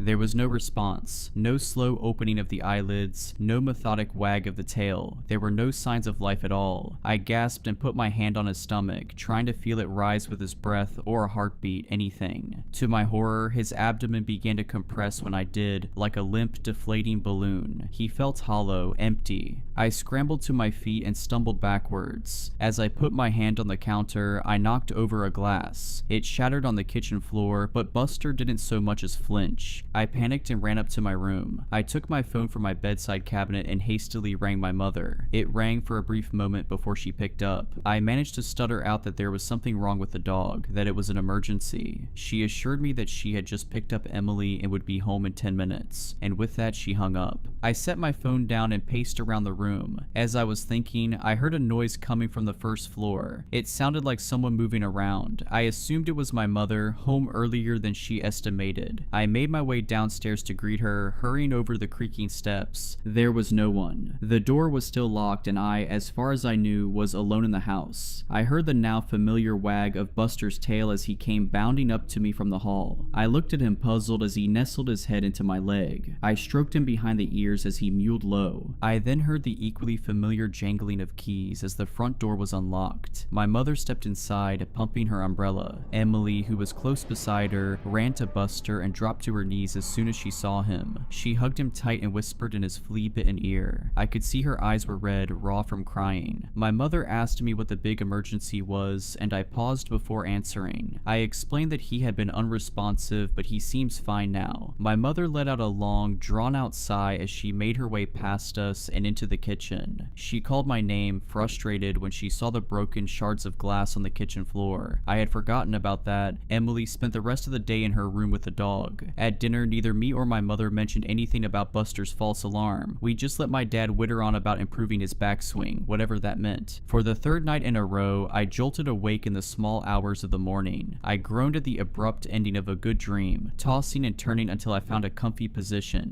As I tried to get back to sleep, I began to feel a presence. It was the feeling you get during an awkward silence when you become painfully aware of the other person. I sat up in bed and rubbed my eyes, trying to adjust them to the darkness. There was someone in the corner of my room. I was certain of it. I could make out the vague shadow-covered silhouette standing just beyond the foot of my bed. I was almost paralyzed with fear, but my right hand managed to creep over to my bedside cabinet. I fumbled as I felt for the familiar switch of the lamp. Just before I turned it on, the figure in my room bolted. I recoiled in shock as I realized my half-asleep mind had been right. Someone had been standing there watching. As the moon emerged from a bank of clouds, my room was briefly lit with a dull glow. In that half-light, I saw the outline of a tall man slink out of my room and into the darkness of the hall. I didn't realize I was screaming until my father burst into my room moments later. He switched the lights on, which burned my eyes. He held me and asked what was wrong. With snot and tears dripping down my face, I managed to stutter out that there had been someone in my room. At this, my dad turned and ran back into his room. His caring embrace was quickly replaced with my mother's. He emerged with a baseball bat in his hands, gasping it so hard his knuckles were white. My mother went to check on Emily. She made me come with her, not waiting to let her children out of her sight. Me barged into Emily's room. She was already awake, sitting upright in bed. My mother fired a barrage of questions at her. Dazed, Emily told us that she hadn't seen anything. My father came into the room 10 minutes later. He informed us that he did a sweep of the house and found nothing. No signs of a break-in, no mysterious intruder. He brought me back to my room. Once I was in bed, he sat by my side and explained to me that I probably just had a bad dream. He said there was nothing to be afraid of and joked that if someone did break into the house, they'd soon be scared off by Buster, the world's greatest guard dog. Eventually, I mustered the courage to fall back asleep. The next morning, everyone in the family was noticeably tired, even the dog. We greeted each other with yawns and joked about the previous night's events. I didn't know that this was the start of the last truly happy day of my life. My parents went out shopping, Emily took Buster for his first proper walk, and I spent most of the day gaming. It was a normal day. I've had dozens just like it. We had chicken breasts and bland steamed vegetables for dinner. Wednesday was family night, so after dinner we came together in the living room to play a board game. Tonight it was Cluedo. Buster was curled up at Emily's feet. My father thought then was a good time to remind her that tomorrow he was bringing the dog to the vet and would hopefully reunite him with his real owners. At this, Emily screamed that she was his real owner. She stormed out of the room, Buster following close behind. As soon as she slammed the door behind her, my dad signed. He said he knew my sister would get too attached to that dog. This was the sour note the day ended on. At 10, I did my usual routine. I brushed my teeth, changed into my pajamas, and listened to music for half an hour or so before turning over and going to sleep. As I expected, I woke up again in the middle of the night. This time, I was too afraid to move, too afraid to open my eyes and see what could be lurking in my room. Instead, I kept them tightly shut and tried desperately to go back to sleep. After laying in bed for what felt like hours, but must have only been 20 minutes, I decided to open my eyes. I was filled with a directionless dread as I slowly peeped out over my duvet. Since I had woken up, I couldn't shake the uneasy feeling that I was being watched. As I pulled the covers away from my face, I saw who had been staring at me. My bedroom door was wide open, and sitting perfectly still in the doorway was Buster. His head was craned slightly and looking directly at me. I chuckled to myself, realizing that I had been terrified over nothing. I swung my legs out of bed and got up. I took Buster by the collar and began to lead him back downstairs to his bed. As I walked down the hall, I noticed that the door to my sister's room was ajar. I brought Buster into the kitchen and watched as he laid down on the crumpled mess of cardboard and old blankets that he slept on. I smiled as he slumped his head onto his paws and closed his dreary eyes. I wouldn't exactly call him my best friend, but I'd miss him after tomorrow. I turned to leave, to crawl back into bed and finally get some rest, but something caught my eye from out of the kitchen window. I leaned against the sill and looked out onto the cold night. The moon was a perfect crescent, half hidden by the clouds. Light pollution from the nearby city robbed the sky of stars, but as I stared into the darkness, I caught a glimpse of a shooting star. As I gazed in awe to see if I could see another one, I saw someone. There was a person leaning against the fence along our front driveway. I quickly realized it was Emily. I could make much out in the darkness, but I could see that she looked nervous. I was about to open the window and call out to her when I heard something behind me. I turned around and realized it was coming from the dog. I assumed he had yelped in his sleep, maybe stuck in some bad dream, but then I noticed something else. His skin was moving. Rather, there was something moving around just under the surface of his skin. I didn't have time to think what it could be before I saw the long crimson red fingers protrude from his stomach. They grabbed onto either side of the now gaping wound and parted his abdomen like curtains. Once the opening was wide enough, the unnaturally long arm reached out, snaking across the kitchen floor until it grabbed the dining table's leg. It held onto it tightly as it began to pull the rest of it out. I couldn't comprehend how something so large could have fit inside of that animalistic facade. Eventually, it was fully out and stood upright. The figure must have been at least 3 meters tall. It was hunched over where it met the ceiling. It looked like it had been skinned. Its lanky body was made up of exposed sinew and muscle. The thing's eyes were milk white and bulging out of its vaguely dog-shaped head. It was grotesque. With a streak of urine running down my leg, I turned around and ran as fast as I could upstairs. I burst into my parents' bedroom and stood in front of their bed, screaming and wailing about some monster. They were both shaken awake at my outpour of terror. My father was calm at first. He tried to sit me down and tell me that it had all been a bad dream, like the night before. I pushed him away and tried to articulate between screams that there was a monster downstairs and we had to leave. My father quickly became furious. His anger at me was only amplified by his tiredness. He grabbed my shaking hand and began to shout that at 14 I was too old for this, for any of this. But I was hysterical, and his attempt at reasoning did nothing. As I kept on wailing, he and my mother began to half lead, half drag me back into my own room. Kicking and screaming, I fell to my bedroom floor. I jolted at the noise of the slamming of my door and got to my feet. With tears streaking down my red cheeks, I pounded the door. I heard my father's voice on the other side pleading with me to calm down. Our shouting reached a fever pitch and then silence. We both stopped and listened out for the repetition of the noise that had brought our heated argument to an end. The dull thudding noise came again, this time accompanied by a shrill creak. I realized it was the sound of something climbing the stairs. I took a tentative step back as the noise drew closer and closer. In a weak voice, I heard my father stutter, What are you?" I knew what he had seen. I've spent the last 11 years blocking out the memory of what came next. There was screaming and pleading, the sound of flesh ripping and bone shattering. I sat motionless on the carpet of my bedroom floor as viscose blood began seeping in from under the door. The sounds or carnage stopped and I held my breath as there was perfect silence once again. This silence was broken by the sound of my door slowly creaking open. I was petrified with fear. I could do anything. Couldn't move, couldn't scream, couldn't breathe. The thing opened my door a crack before stopping. The slowly thudding noise returned as it walked away from the scene until I couldn't hear anything more. I stayed welded to the spot for a minute or two before grief hit me like a bus. I began crying until my eyes were raw. I stood up and took my phone from my bedside cabinet. I dialed 911 and desperately tried to explain what had happened. I glanced out of my window and my jaw went slack. Walking down the middle of our street was the creature, caked in blood the same shade as its taut skin. Holding its hand and walking next to it was Emily. She stared up at it with affection. The two were illuminated by the street lights, and I saw that the creature was holding the first suit that had once been Buster in the talons of its other hand. I watched as they walked down the street, across the sidewalk, and into the forest that surrounded my neighborhood. That was the last time I saw my sister. Within the hour, the police came. They cordoned off the area and took me in. I spent the next few years in foster care. The official statement they had given was that it was a kidnapping gone wrong. Only I and the officers and coroner who saw my parents' remains knew that it was something much more sinister. That was 11 years ago. Tonight, I finished writing this before I begin a journey that I should have undertaken a long time ago. Emily is still out there somewhere, and I am going to find her. It's crazy what some people will put up with for a little bit of money. Desperate times, I suppose. Well, I am one of those desperate people. Desperation to get my daughter a life-saving medical treatment is what drove drove me to where I am now. That same desperation has led to daily fear of what might happen next to Danny and I now that it's over. I had no choice, I needed money right away. I couldn't qualify for a loan and the insurance company said the treatment was not authorized under our policy. My work was barely paying over minimum wage and I still needed almost $5,000. The only way this would work is if I got another job working graveyards somewhere else, at least until I could save enough to get her the treatment. Danny was all I had left. I already lost her mother a year ago in that car crash. I couldn't lose her too. I looked high and low. I combed the classifieds and drove around desperately searching for a job that could pay what I needed and have an available night shift as well. The prospect seemed hopeless, but I had to find something soon. The town we lived in was small and the prospect seemed bleak. That was when, in a streak of what felt like luck at the time, I inquired about a job at a small grocery store about a mile away from where we live. It was called Shoe's Nighttime Convenience and Grocery. It was an odd little store that was closed during the day and seemed to open at around 8 p.m. and close sometime before morning. The weird hours seemed off and I didn't know who would want to shop at a store that was only open in the middle of the night when there were 24-hour chains elsewhere. Though it did not really matter, it was a store, I needed a job, and the unique hours in this case would work for the schedule I needed. I decided to try and apply for a job there. I was on my way home after finishing a shift at my day job. My friend Kathy was nice enough to watch Danny while I was working and had even agreed to do so if I found a graveyard shift somewhere else as well, at least for a month or two if needed. Since I had seen the odd shop and saw the hours, I decided to inquire about a job at the lonesome and odd little store that seemed to only be open at night. I was reluctant at first since I thought they might have some illicit reasons to only be open at such hours. Despite my misgivings, I realized it was the best hope I had of getting a job with my minimal skill set, and that was a guaranteed graveyard shift. I got out of my car and walked up to the entrance. The place was pretty run down but seemed to still have signage up and around the front. There were sale signs and clearance items advertised, and the somewhat normal facade of a grocery store made me relax and continue with my intended course. I noticed up close there was a mark under the first part of the store named She's. It looked like Japanese or something. I stepped inside and it seemed deceptively large compared to how small it looked on the outside. There were aisles of various groceries and other household supplies and even some clothes racks. I had no idea how it was this large in operation. Most of the shoppers seemed fairly normal at first, though there were some people who you could tell preferred to do their shopping at night. I tried not to stare as I received a rather murderous looking glare from one such individual who I must have let my eyes linger on too long. The staff also looked about the same as any other store's staff would look, fairly diverse and no one with an overly cheery or overly sullen mood about them. I did notice there was not a lot of talking near the checkouts. Moving on, I looked near the front, intent on finding a manager's office to inquire at. I felt hopeful when I saw a sign that I thought read "Help Wanted." I felt a bit confused and less optimistic when I read the full content of the rather strange sign stating "Help Wanted," but not always needed. I was not sure how to take that, so I decided to look for someone to ask. As I approached the back office and went to knock on the door, I was interrupted by a large man with a blue store apron and a name badge indicating he was Store Manager Benny. The large man welcomed me with a pleasant though slightly forced, "Hello, can I help you find something today?" I was distracted by the almost pained expression on his face, like his smile would eventually shatter the muscles in his face if he kept it on for a moment longer. Brushing past the distraction, I remembered why I was there. Yes, I was actually looking to apply for a job here. I stated my earnest intent while gesturing to the help sign near the door. Benny stopped smiling and looked at the sign, and then looked as if he was about to say something when he held up a finger and pulled out a radio from his pocket. "Molly, what is the bagger situation today? How are we holding up staff-wise?" There was no immediate response. He smiled again in that disturbing way while he drummed his fingers along his tie as he awaited a response. His face wrinkled and then he stated, "I am sorry, I think we might be full at the moment, but thanks for your interest." He was about to usher me away when his radio barked to life and I heard a static-laden voice on the line. I couldn't hear everything, but it sounded strange and I thought I heard something like, "Rob caught a problem and got bagged." I didn't know what to make of the weird bits I heard, but before I could think twice about it, I heard Benny mumble, "Alright, but next time answer faster, it could have been a code black, and if you mess around with those customers, it is your butt next."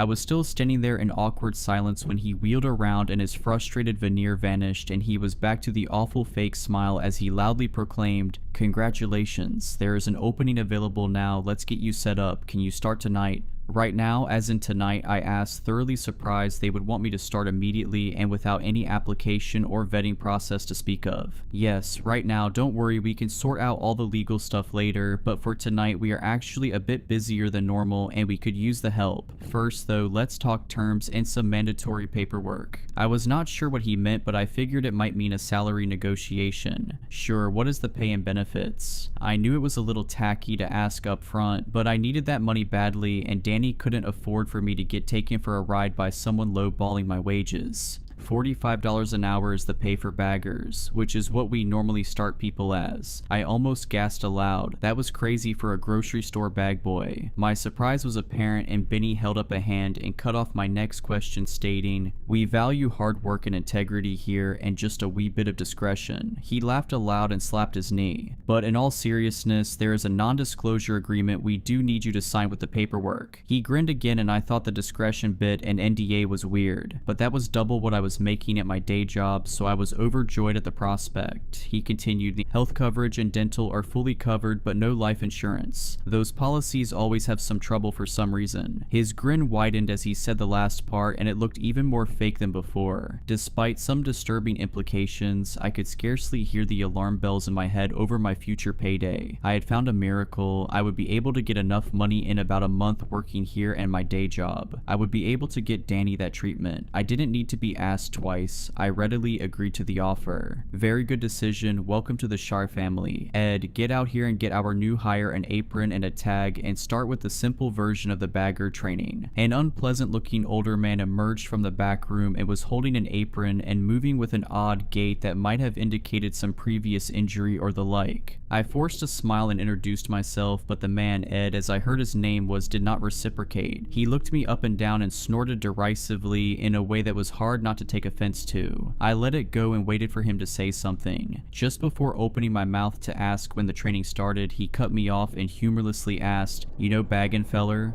"Baggin', like bagging groceries?" I tried to clarify. He glared at me and just nodded his head. "Well, yeah, I mean, I have a general idea. I never worked at a grocery store before, but I think I know how things should be bagged generally speaking." He paused an uncomfortably long time and I was about to try and speak again when he snorted and gave a rather unpleasant throaty laugh that ended in a dry coughing fit. After he finished, he said, "Not like this, I'm guessing you don't. Alright then, come on, I will show you how we do the bagging and also the other rules. Reckon you better listen close, I ain't for repeating myself." I nodded my head and we started towards the back room, when I heard the radio on his belt come to life and a very nervous sounding voice on the other line say, "Code black, repeat code black." Ed's face wrinkled in a way that somehow made him look even more annoyed than usual. God screw it all, more of them fellers already. He turned and left, angrily shouting some imperceptible grunts and complaints into the walkie, and left me near the back room dumbstruck and not sure of what to do next. What was a code black? Why was everyone afraid of them? I was about to go look for someone when I felt a hand on my shoulder and I wheeled around to see a woman. The tag on her shirt read Assistant Manager Molly. She smiled at me and it did seem more genuine than some of the others here. "I'm sorry we have not met. You must be the new hire. I'm Molly, the AM here. I can help you with training and orientation. You could be a great asset here at She's." She held a hand toward the back room doors and ushered me toward them. We moved into the back room halls and as I looked around, I saw several doors that looked like ice boxes. I figured they must store a lot of products to need that many freezers scattered about. Visible near the freezers' doors were shelves of other inventory. There were rows of boxes and pallets of strange things like chemicals, metalworking gear, various pieces of hardware, and crates that had gun manufacturers' names on them. I was wondering again just what kind of store this really was. Besides the odd inventory, it was also kind of a mess, and I was glad I wouldn't be the one having to sort all of it. We made our way to an office room with oppressively bright blue painted walls, like a kindergarten classroom. The sight reminded me of when Danny was in kindergarten, and I steeled my resolve against any difficulty this job might have have, I needed to do this for her. The office was sparse, there was only a desk, some chairs, and a file cabinet. I did notice on the walls, painted on the bright blue, were some black characters that almost looked like calligraphy. More of those kanji were on the wall, and again I wondered what they meant. Before I could guess, Molly was motioning to me. She gestured for me to sit down at one of the only two chairs, in this case the one facing the desk. I sat down and she sat opposite me. She looked over a few pieces of paper she had on a clipboard, and then smiled, turned around and started rummaging through a file cabinet. As I was waiting, a sudden shriek was heard outside, and I looked to the door and suppressed a gasp. Molly didn't react and kept looking for something. I thought maybe she hadn't heard it, and I was about to say something when she wheeled around with a large binder in hand and dropped it onto the desk with a loud crash. Before training starts, please fill out this form for your safety and ours. She handed me a piece of paper that, when reading the details, seemed to be the non-disclosure agreement Benny had mentioned. I thought it was odd I had to sign this, but other hiring documents like tax, payroll, and healthcare paperwork were not required before starting. I considered they might be paying people under the table, which I hated to admit I might prefer, since no tax deduction meant I could save money faster. I signed all too quickly without realizing what I was agreeing to keep quiet and what the consequences imposed were if I didn't. Molly took the paper, looked it over, and said, "Good, that is settled. Well, let's get started. This is the employee handbook. We only have one, so you are going to be doing some light reading for a bit. Because we need the manpower now though, I will go through it with you quickly since Ed was indisposed." She grimaced when she said the last word and looked at her watch and then adjusted a dial on her walkie-talkie. She looked back at me and resumed. "As a bagger, you are vital in ensuring customers leave satisfied with their product, and you are one of the last people they will see on the way out, except in certain circumstances."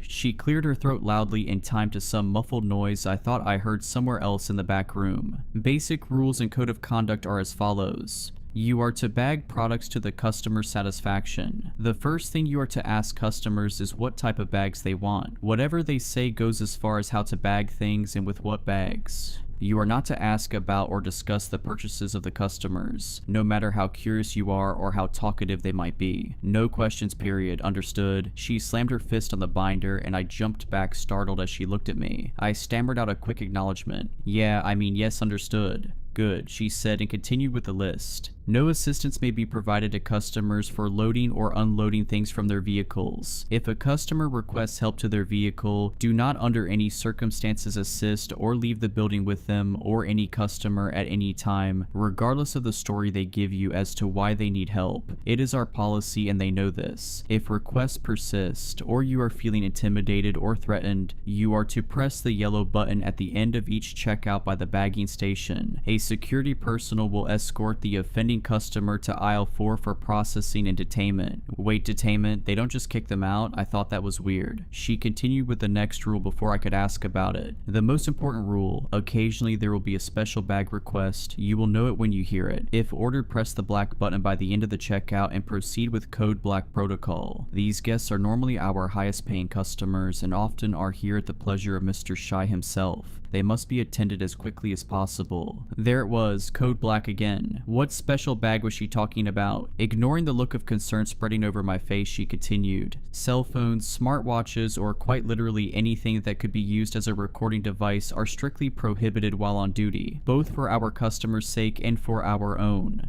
Store closes at 4 a.m. exactly. Any customers who remain will be escorted out, only exception being any customers who are involved in a code black. No access is allowed to the basement and inventory back rooms, only managers and stock employees allowed. Simple, right? Any questions? She asked while flashing another smile. Well, I did have a few questions about the... She cut me off mid-sentence, talking over me and saying, "Good, I knew you looked like a fast learner. Come on, let's get you out to the check stands and bagging." She grabbed my shoulders surprisingly hard and pulled me out of the office and back into the store proper. I saw a few customers look at me getting pulled along, and I saw some snickers, and I felt a bit embarrassed. I was led to a checkout with a flickering number 3 next to it. The other two two were busy with customers waiting in line to be helped by a cashier and bagger a few feet away from where I would be standing. We stopped and Molly cleared her throat loudly to get the attention of a young man with dirty blonde hair and a rather unimpressed expression on his face. "Hello, Lee, this is our new bagger. Show him the ropes and try to be easy on him. It's his first day. I know it's busy, but we don't need another Rob situation so soon. Have fun, you two." She walked away without another word to the back room, and I was left there with Lee as I heard his name was staring at me. I tried to break the ice. "Hi, my name is..." "Save it," he responded abruptly. "I don't want to get attached just in case. I liked Rob, he was my friend, and now it's best not to talk about what happened to him. Just do your job and follow the rules and you should be fine." I didn't know how to respond to the blunt introduction, but I figured he seemed nicer than that Ed guy, so I just walked up to the bagging station and gave him a mock salute and tried to put a smile on my face. It was going to be a long night. The first customer came through and Lee wordlessly scanned their items. I proceeded to grab a few nearby bags when I felt a sharp kick in my leg. Lee was glaring at me like I had just slapped his mother. What? I thought I was supposed to. Then I looked at the customer who was frowning at me and I remembered. "Hello, what type of bag would you like?" The customer, an older woman, sneered at me and finally accepted the question and said flatly, "Paper, please," and did her best to pretend I didn't exist while I was bagging her items. Mostly groceries, produce, meat, and dairy. There were a few odd pieces, like a set of kitchen knives and what looked like boxes of some sort of firearm ammunition. I was about to ask about them when I remembered the rules. I tried to ignore it and just carry on. She left wordlessly and more customers piled into our line. As the night went on, I started to see less normal items and more disturbing things. One customer had bought zip ties, large volumes of what looked like medical grade sedatives, and several bags of candy. Another bought an ungodly amount of various weapons ammunition and several large fruits like watermelon and honeydew. I thought he might be just shooting some fruit for target practice until I saw what appeared to be a Kevlar vest and an uncomfortable amount of alcohol. After a dozen very disturbing customers came through, I finally found someone who seemed a bit friendly. She was a kindly old woman who seemed to enjoy speaking to me and by all accounts was very nice. It was a much needed reprieve and I actually enjoyed talking with her. Her name was Marge and she was just buying some baking supplies, eggs, butter, flour, spices, all pretty normal things. "You simply must try my raspberry tart, it is divine. I will bring some by next time, or better yet, I think I still have some in my car. Won't you be a doll and help an old woman with her groceries?" I was about to accept when I saw Lee's face go blank and he just shook his head. I looked back at Marge and she had a wide grin on her face, and I looked down at the second half of her groceries yet to be bagged. There were containers of various chemicals including rat poison, bleach, and ammonia. I tried to speak but I froze and she asked again. "Come on dearie, my hip is in bad shape after my fall. It will only be a moment and you can have a treat and a nice tip as well." Her grin shifted in a way that made me very uncomfortable and I struggled to speak but finally blurted out, "No thank you ma'am, store policy. We are not to escort customers out of the store under any conditions." Her grin vanished and grimace of anger flared up briefly. "Oh well, your loss I suppose. I would have made it spectacular. I thought I might get one of the new ones before you figured it out. Next time, Sonny, I might just find where you live and make a house call." She winked at me and pushed her cart away and I was shocked and horrified at the implications of what had just happened. Lee elbowed me in the side and gestured to the customer who had taken her place, and I was forced to just ignore another uncomfortable encounter that night. After a long shift of bagging goods for an assortment of disturbing individuals, I realized my work was done when a screeching PA system informed everyone in the store that it is now 4 a.m. and we are closing. If you have not purchased your items already, then you must leave. If you are loading goods, a reminder that no employees may leave with you. You must take them and leave. If you do not, they will be confiscated. Any customers lingering in store will be confiscated as well. Jeez, they were not joking about the strict closing time. A large group of people I had not seen before moved through the aisles with flashlights and batons. They must have been the store's security team. They seemed overkill and intense, more like paramilitary than grocery store security guards. They were looking for any stragglers apparently. I thought just then of the weird weird announcement about people left behind being confiscated as well, and it seemed kind of concerning with how serious they were about everyone getting the hell out on time. I was ushered out as well, along with the other staff who left wordlessly. I tried to make a quip to Lee, asking if there was ever overtime, but he just kept his head down and ignored my joke. I did not know what kind of operation this was, but the more I learned about it, the more I felt like I made a mistake in taking the job. I had to keep it for a while longer at least until I could save enough for Danny's treatment. I worked at Schur's for a few more weeks of uncomfortable conversations and ghoulish and unspeakable items being bagged at the caprice of disturbing and malign customers. I saw 2 code blacks in that time, at least I should say I overheard them. Lee told me not to look and try to avoid the attention of the customers who ordered them. After the first one in my second week of work, I did not see Jay the other bag boy again. Lee warned me not to ask about him, and I was getting increasingly terrified of what would happen if I got one as well. What the hell were the code blacks? The only good news I had was that the store paid bi-weekly, and to my surprise, it seemed like almost no taxes were taken out of my paycheck. I had almost a full $2,800 from the first 2 weeks of work. A little more, and with a bit of the money I saved up from my other job, I could afford Danny's treatment. I just needed to make it 2 more weeks, and then I could quit and never see the awful place again. I managed to avoid any trouble for my 3rd week, but in my last week I had a disastrous run-in with a customer. It was what started a sequence of events so horrible that the conclusion still threatens my family's safety and terrifies me to this day. It was about 11 p.m. and things were going okay. Some of the managers were poking around and there was an odd air of concern and anticipation in the air. Lee told me that the owner would be stopping by at some point that night, Mr. Shaw himself. I was trying to ask more about the owner when a large bald man came to our checkout. He had horn-rimmed glasses and a large jowly face that was fixed in a leering stare that made me feel very uncomfortable. He tried to chat with me, but I got very bad vibes from the man. I tried to ignore him, but he kept pressing it. "Ah, come on man, lighten up. I see you are new here. What's it like working here? You see any real action?" My response was simply asking, "What type of bag would you like, sir?"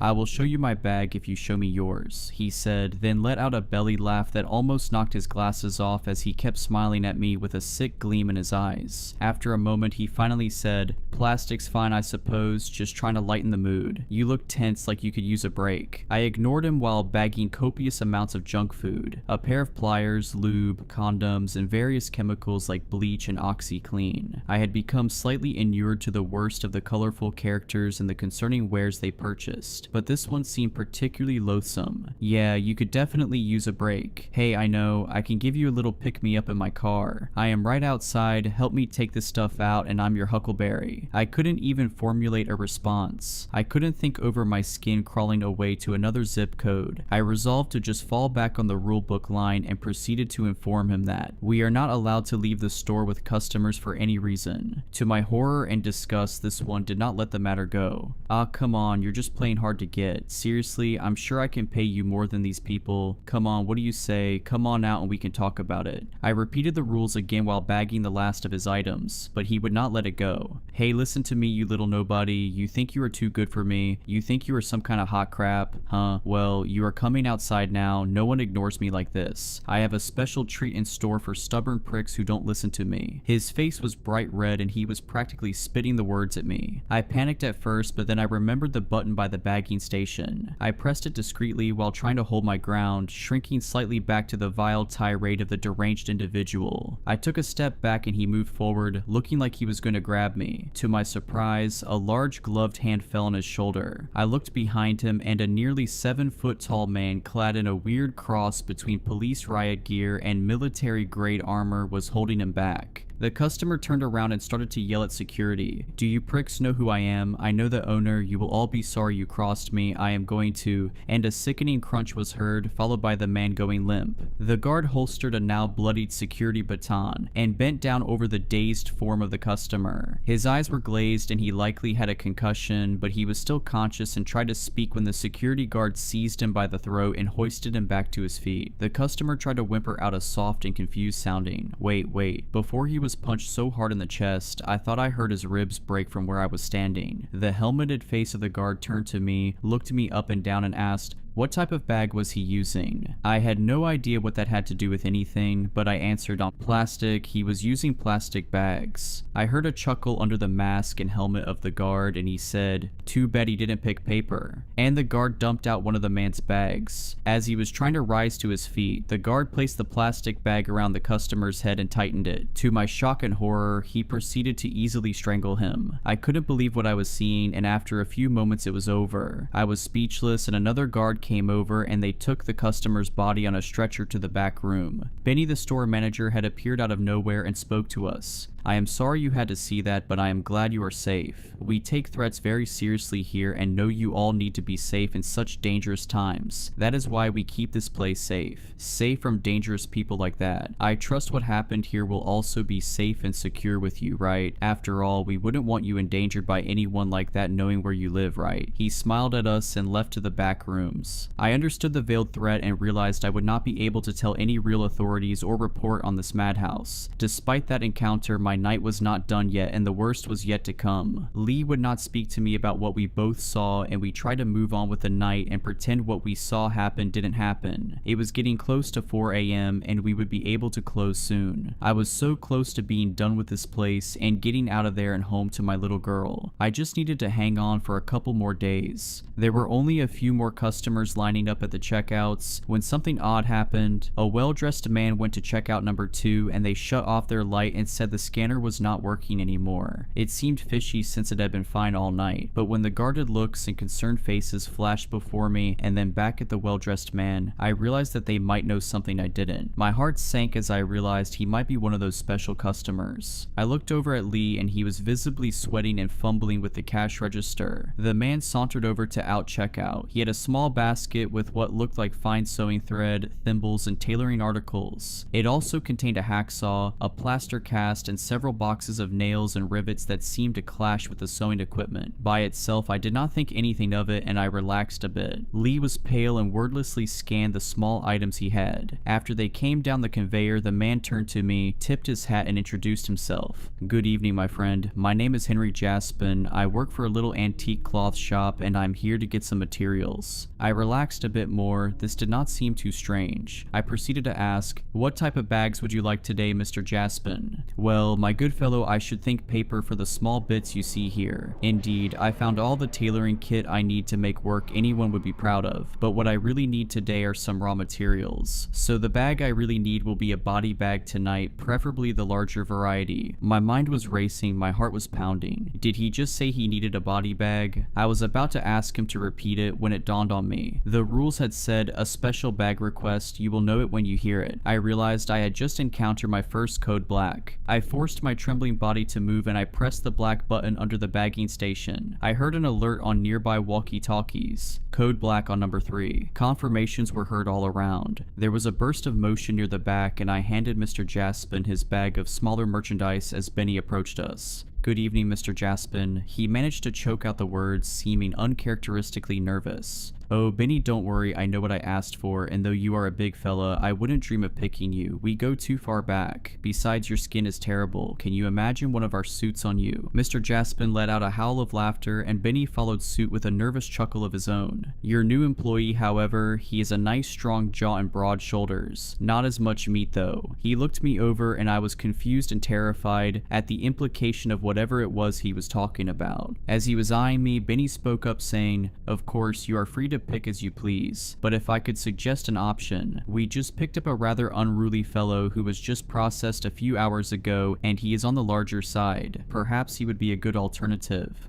"Of course, Benny, you and your new hire lead the way." I followed Benny in between him and Mr. Jaspin, who was behind us. We went into the back and then through keycard locked door that led into the basement. Benny shot me an apologetic look as we descended into the basement and I beheld what was down there for the first time. The place was very dark and freezing. I thought it might be another type of meat locker and I was not too far off. When the light switched on, I had to stifle a gasp of shock and horror. As soon as the room was illuminated, I saw it all. well. We were surrounded on all sides by rows and rows of body bags. Almost all of them were full, corpses leered out of many of them, all in various states of decomposition. I thought I was going to be sick. It looked like a morgue. I realized that we had been dealing with these products the whole time. I laughed quietly to myself in despair when I realized the options were paper, plastic, and apparently body bags. I thought of the conversation of selecting a person. I also thought of the other people who had handled Code Blacks and had not been seen again, like Rob. Rob was bagged. I stood there mouth agape, trembling at the horror of the nightmare room before me. While it all unfolded in stark terror to me, Mr. Jaspin calmly perused through the inventory of corpses. He would scrutinize them, pinching a cheek here and there and giving a tut-tut or moan of disdain. He came across the body Benny had pointed out and he said, My, he's a big fellow. A lot of material they would love to use. Skin is a little dry in places, a touch of eczema. That is all right though, Benny, old chum. You have a deal. I will tell Mr. Shy. Benny sighed in relief and started to guide me out of that nightmare dungeon. While leaving, I caught a look at Mr. Jaspin's pick, and I held my hand over my mouth to avoid gasping out loud. It was the belligerent customer from earlier. A large dent on his face from when it was smashed in by security. The face had a deathly pallor and his eyes were still leering, even in death. Why in the hell was he down here in a body bag? And why did it sound like he was just purchased? My mind was grasping for rationalizations for how and why this was all happening. Suddenly, Mr. Jaspin caught my hand and proceeded to place a card into my palm. As for you, my fine friend, we would love to have a worker like you at our establishment. She runs a tight ship here, but we are a bit more free-spirited at the tailor. Take care. And he departed with his horrific purchase. I was ushered upstairs in a daze, and I vaguely heard Benny talking with someone. I snapped back to my senses and saw a new face looking at me. He was an older man, and he had very intense, unblinking eyes that were boring into my soul as I stood there. He spoke to me in a stern but oddly soothing voice. I know you might be unsettled by what you saw, but she knew and the means to access it are natural parts of life. It is what you saw, it is what we sell. We sell it in all its forms. Why, it is even in our name. I hope you understand and do not consider anything foolish over the next few days. We value your work, but understand that some people lack the fortitude to deal with what our business does. Just don't forget that when you head back home to your house on 4th Avenue. The large cherry tree at the end of the street is blossoming and looks beautiful. You should take your daughter to see while it still blooms. He placed a hand on my shoulder and squeezed while departing. I had no idea what I had just witnessed, but I knew I was in trouble. My mind was a jumble, and besides the imminent threat, I found myself considering something unrelated, a name. I thought about what Mr. Shy had said about Shy Nu and how we sell it. I looked again at the sign as I was leaving She's Nighttime Convenience and Grocery. I did not think anything of it at first, but I looked closer at the kanji by the first word. Looking up the meaning on my phone, I saw it was indeed the kanji for she, sometimes used when counting as the number 4 in Japanese, but more often associated with something else. The dawning horror and simplicity of the name made sense now. Shy more often translates to death. I had worked almost an entire month at Death's Nighttime Convenience and Grocery. I did not go back, I quit. I will find another way to make the rest of the money I need. My family's safety is what is important now, and I know it is not safe for me and Danny here anymore. How could it be? When Mr. Death knows where we live.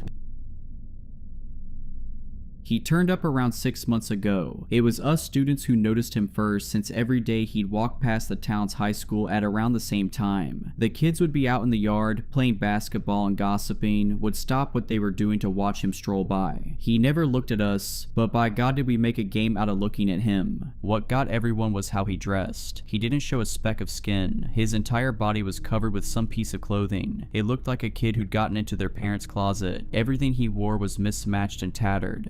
Usually it'd be a long brown duster coat, tartan slacks, and a horribly stained shirt. Occasionally he'd throw in a scarf or a hat, or maybe a second coat under the duster. He wore gloves, sometimes leather, sometimes silk, and a tweed mask. His mask was hard to explain. It wrapped around his head perfectly with no visible seams or eye holes. We didn't know whether he could see or not, but he never had any trouble walking or crossing the road. I think it's the mask that really got people's imagination wearing. Some of the kids guessed he might have a rare skin skin disease. Others thought that he might have been a worker at the old chemical plant and was badly burned when the factory burnt down, but that would have made him at least 90 years old. A bunch of older kids spread the rumor that he was some sick serial killer laying low in our sleepy town, covering his face in case someone recognizes him from a wanted poster or breaking news bulletin. Everyone liked to propound from the sidelines, but no one had the guts to actually find out, not until tonight. It was the 26th of October. School had just ended for a week-long break and I was going to my first real party. I barely knew the guy whose house it was at, but I leapt at the chance of underage drinking. The night turned out great. We all had fun and managed to not throw up once. I downed a whole packet of apple-flavored chewing gum to try and mask the smell of alcohol on my breath from my parents, although I had a feeling they'd be able to tell anyway. Me and 3 close friends left the party just before 11 and set off staggering home. We passed my friend Luke's house first. As he walked up to his front door, a light came on and his mother stepped out, her face contorted with pure anger. We laughed at Luke and stumbled on our way as he realized he mixed up the dates and forgot to tell his parents he was going out tonight. Me, Shane, and Rowan kept messing around as we navigated our way back home. Shane's house was next, and since I lived so far out, I was planning on having a sleepover at Rowan's. We turned a corner, still laughing from a joke we made a block ago, and saw someone. All 3 of us crouched behind the fence, peeping out from behind to confirm our suspicions. Walking down the middle of the road was the masked man. He was in his usual getup, only he'd taken off his gloves. We all squinted to try and get a better look. The only light we had came from a pathetic, constantly buzzing street lamp, but we were desperate to finally see what he's been hiding. All of a sudden he turned and began walking up to a house. He stepped up onto the porch and opened the door. Just as he walked inside, we could see him slowly take off his mask, and then the door slammed shut behind him. The 3 of us looked at each other, all thinking the same thing. The mystery of what the masked man looked like was still a mystery. He had his back to us, and even in perfect daylight we wouldn't have been able to make his face out. The first one of us to commit our thoughts to speech was Shane. He told us, pumping out his chest, that he was gonna go see which of the rumors was true. He said he had a plan, and before me or Rowan could say anything, Shane was already halfway across the street. We looked at each other and followed him, coming up to the masked man's old house. It was noticeably more run down than the other houses on the block. The paint was peeling, the gutter had almost fallen down, and an upstairs window had been shattered. The 3 of us stood around the front door, keeping our voices low as Shane explained his grand plan. He said he was going to simply knock on the front door. When the masked man answered, he'd say, "Oh sorry, wrong house," and then just turn around and leave, but not before getting a good eyeful of him. We all thought that it was a flawless plan and egged him on as we took our hiding place behind a bush at the end of the masked man's property. As I got a good look at the house, I realized that I recognized it. My dad had this friend who had gone through a rough divorce. He slept in our spare room for a few weeks before he eventually won the house back in the court settlement. Around 6 months ago, he moved out of town without so much as a goodbye. I could remember when I was much younger him showing his car off to me. That thing was his pride and joy. I couldn't believe this was the same house. My thoughts were bisected by the sound of Shane rapping his knuckles on the front door. He turned to look at us and gave us a dumb grin and a thumbs up. I think he was about to crack a joke when the door opened. Standing at the entrance was the masked man. He'd taken off his mask, as well as most of his clothes. That much I could make out as he was still shrouded in shadows. There wasn't a single light on in his house, and to me and Rowan he wasn't anything more than a silhouette. As we both tried to discreetly get a better look, Shane began stuttering out his excuse. Suddenly he stopped. There was a pause before he began to scream in a shrill pitch. We watched as the masked man grabbed Shane by his lower jaw and violently yanked him inside the house, the door slamming shut behind him. Me and Rowan looked on in shock. I turned to Rowan to ask him what we should do, but before I could speak, he was up and running to the front door. He started pounding on it and yelling expletives. I ran up behind him and yanked him away. I held him and asked if he was crazy. As he began mumbling a response, the front door began to open. We both bolted like a greyhound out of a trap and dived behind the corner of the house. We stayed there, holding our breath and waiting to meet the same fate as Shane. Eventually, Rowan found enough courage to peep around the edge of the wall. He didn't see anyone. He moved out a little further and saw that the door was still closed. I pulled him back and told him that we should call the police. He snorted and explained to me that they'd probably arrest us for underage drinking. We'd spend the night in some jail cell, and by the time we could explain ourselves, Shane would be dead. Before I could question his reasoning, Rowan walked over to a window, cupped his hands and peeked in. I sighed, frustrated, and asked if he saw anything. He was replying with a long, drawn-out no. when suddenly he yelped and crouched down. Seeing his reaction, I instinctively did the same. I crawled over to him and in a voice just below a whisper, I asked him what he'd seen. I could see the fear in his eyes as he told me that saw the masked man, now mostly derobed, walking out from what he guessed was a door to the basement. After that, Rowan started muttering to himself about how the masked man must have seen him. I knew that Shane, my best friend for as long as I could remember, was in the basement. My stomach churned thinking about what I had to do next. I held my breath as I stood and peered in through the window. I couldn't see the masked man anywhere. I nudged the window and my suspicions were confirmed. Like the front door, the window was left unlocked and slightly ajar. I tried to steady my breath as I pulled the window all the way open. Rowan looked at me in shock as I asked him to give me a leg up. Still, he complied. Once I was inside, I pulled him in after me. Before I did, he grabbed a fist-sized rock from the garden. For self-defense, he told me. The house was perfectly still. Every surface was covered in a thin veneer of dust. We both stood there for a second, trying to hear the masked man. There wasn't a sound other than the faint dripping of some faraway faucet. In what we thought was relative safety, we crept our way to the door the masked man had emerged from. I gently opened it and sure enough, I was met with a staircase descending into the impenetrable darkness of the basement. I didn't dare call out Shane's name in fear that he wouldn't be the only one who'd hear me. Instead, I began my way down the stairs, Rowan following right behind me. My mother had given me a small wind-up torch so I could make my way home safely at night, she said. I fished around in my coat pocket for it, my hand clutching the familiar metal just as I reached the bottom. I found the button and switched it on, finally illuminating the room. It took me a while to realize what I was seeing, but judging from Rowan's deafening scream, he knew right away. Shane was hanging upside down from the ceiling, a chained hook driven through both of his ankles. He had long, fresh cuts across his throat, wrists, and legs, which were all pouring with blood. The blood dripped down into a series of angled metal sheeting, which directed the flow into a steel trough. There were 4 other bodies hanging from chains, all serving the same purpose. Some looked like they'd been there for weeks. We both turned and ran. As we scrambled back up the stairs, my torch beam fell on the figure standing motionless in the doorway. We slowly stepped back down the stairs until we were at the bottom again. We froze, watching for any sign of movement. Suddenly, the figure began to lift slowly off the ground. In an instant, it shot down the stairs, flying through the air like it had been thrown. I dived out of the way, but Rowan wasn't as lucky. The thing piled into him and pinned him to the ground. As I got to my feet, I saw it run its black, claw-like fingernails across his neck. I screamed and the masked man turned to look at me. It lifted itself to its feet and lunged. I grabbed the rusted hook dangling from the chain above me and swung it. It plowed into the front of the thing's head, caving it in. It went limp. The momentum from swinging the hook almost made me fall backwards into the trough of blood. I steadied my footing and dropped down next to Rowan. He laid motionless. There was a gaping wound along the side of his neck and he didn't so much as gurgle. I knew there was nothing I could do. With tears streaking down my cheeks, I turned and began to somberly make my way up the flight of stairs. Out of the corner of my eye, I saw something move. I turned to look and saw the masked man yank the rusted claw out of its head and stand. It straightened itself and turned to meet my gaze. I ran frantically up the remaining steps. I could hear the thing let out an animalistic screech as it flew through the air behind me. I burst out of the basement and into the living room, making a clear dash for the front door. The masked man threw itself into me, sending me spiraling. I landed on a glass coffee table, which shattered from the force. I lay in pain on a bed of broken glass as the creature that had killed my friends loomed. It dropped down on top of me and lowered its face agonizingly close to mine. It was now that I finally got a good look at what it looked like under the mask. The thing's face looked like a naked mole rat, bleached white with chemicals. Its eyes were a mess of tumors and scar tissue, filled with a black-purple pus festering in the sockets. The soft tissue of its nose and ears looked partially digested. The gums were black and oozing a mephitic ichor, lined with fragments of tooth bits. Its front 2 cuspids, however, looked perfectly maintained and began protruding even further out. They now looked longer than my index finger and as sharp as razor wire. I shoved a shard of glass deep into the thing's neck. It pierced clean through to the vertebrae, embedding itself. Black tar-like blood began to ooze, then spurt violently out of the wound. The masked man fell backwards, writhing around on the floor in pain. I staggered to my feet, limping to the front door before breaking into a half sprint. Afraid it would come after me, I ran straight to the next door neighbor. I began pounding in their door until I saw a light come on upstairs. I heard movement in the house and the door opened. Blinking the sleep out of his eyes and wearing a lime green bathrobe was Gary, my Sunday school teacher. He recognized me instantly and brought me into the safety of his home when he saw that I was drenched in blood. He laid a plastic sheet on a couch and told me to sit while he made tea. I sat and tried to catch my breath. I was still reeling from the night's events. Still, I felt safe in Gary's front room. It smelled like my grandma's house. I took out my phone and with a shaking finger tried to ring my mother. The kettle boiled and Gary poured my tea. He walked in from the kitchen, handed me the mug, and sat down next to me. We called the police and I spent the next few minutes trying to explain to him what had happened. Once I had, he seemed to go into shock. He just sat there, bound by my words. Eventually, he snapped out of it and slowly turned to look at me. He told me that I could go clean up in his downstairs bathroom, and I realized the state I must be in. He showed me to the bathroom and left me to wash myself. It felt good to scrub the fetid grime from my skin. I tried to avoid looking at myself in the mirror. I was drying my face with a hand towel when I heard a knocking at Gary's front door. I assumed it was either my mother or the police, and evidently so did Gary. The next thing I heard was his scream, followed by the door being thrown open. His screams were cut short and replaced with the bestial growl coming from what could only be the masked man. I turned to the bathroom door and frantically fumbled with the key, locking it. I dropped to the floor and curled up in a ball under the sink as I began to sob quietly to myself. I heard labored footsteps coming from the hallway. Within seconds, they were just outside the door. A low scratching noise came, followed by a thunderous pounding as the masked man tried desperately to break down the door. Its hinges rattled as wood began to splinter. The midsection buckled and split. I could hear the wailing of sirens as police cars neared as the masked man's hand crept from the hole in the door. It felt around for the lock as pus leaked from the soft flesh and exposed nerves surrounding its black-purple fingernails. I could hear vehicles pulling up outside as I watched it hook its talons around the key. It ripped it and the rest of the door handle from the wood, sending splinters flying around the room. A group of police officers made their way through the front door. One swore to God when he saw what was left of Gary. The bathroom door fell to the side. The masked man stood in the hallway, staring into my soul and priming its teeth, which began protruding even further from its gums. There was a deafening gunfire and I clasped my hands around my ears, screaming as I watched the masked man get shot maybe half a dozen times. It staggered back then dropped to all fours as the police opened fire again. It climbed up the wall and began crawling upside down along the ceiling. 3 officers gave chase as one barged his way past the broken bathroom door and took my hand, leading me out of the house. I saw my mother's car parked amongst the police cars. She stood next to it, crying as 2 officers tried to console her. She saw me and ran over, wrapping me in her arms. The police kept me a little while longer to take a witness statement. Eventually, my mother convinced them to let me come home with her. They agreed, took our address, and told us that they'd call around tomorrow morning to talk further. I climbed into the back of my mother's car as she began to drive. She was silent, letting me rest as we neared our home. Soon, the rows of houses were replaced with trees. I watched them go by as I felt myself drifting off to sleep. The last thing I can remember of that night was seeing a white blur, something keeping pace with the car just beyond the tree line.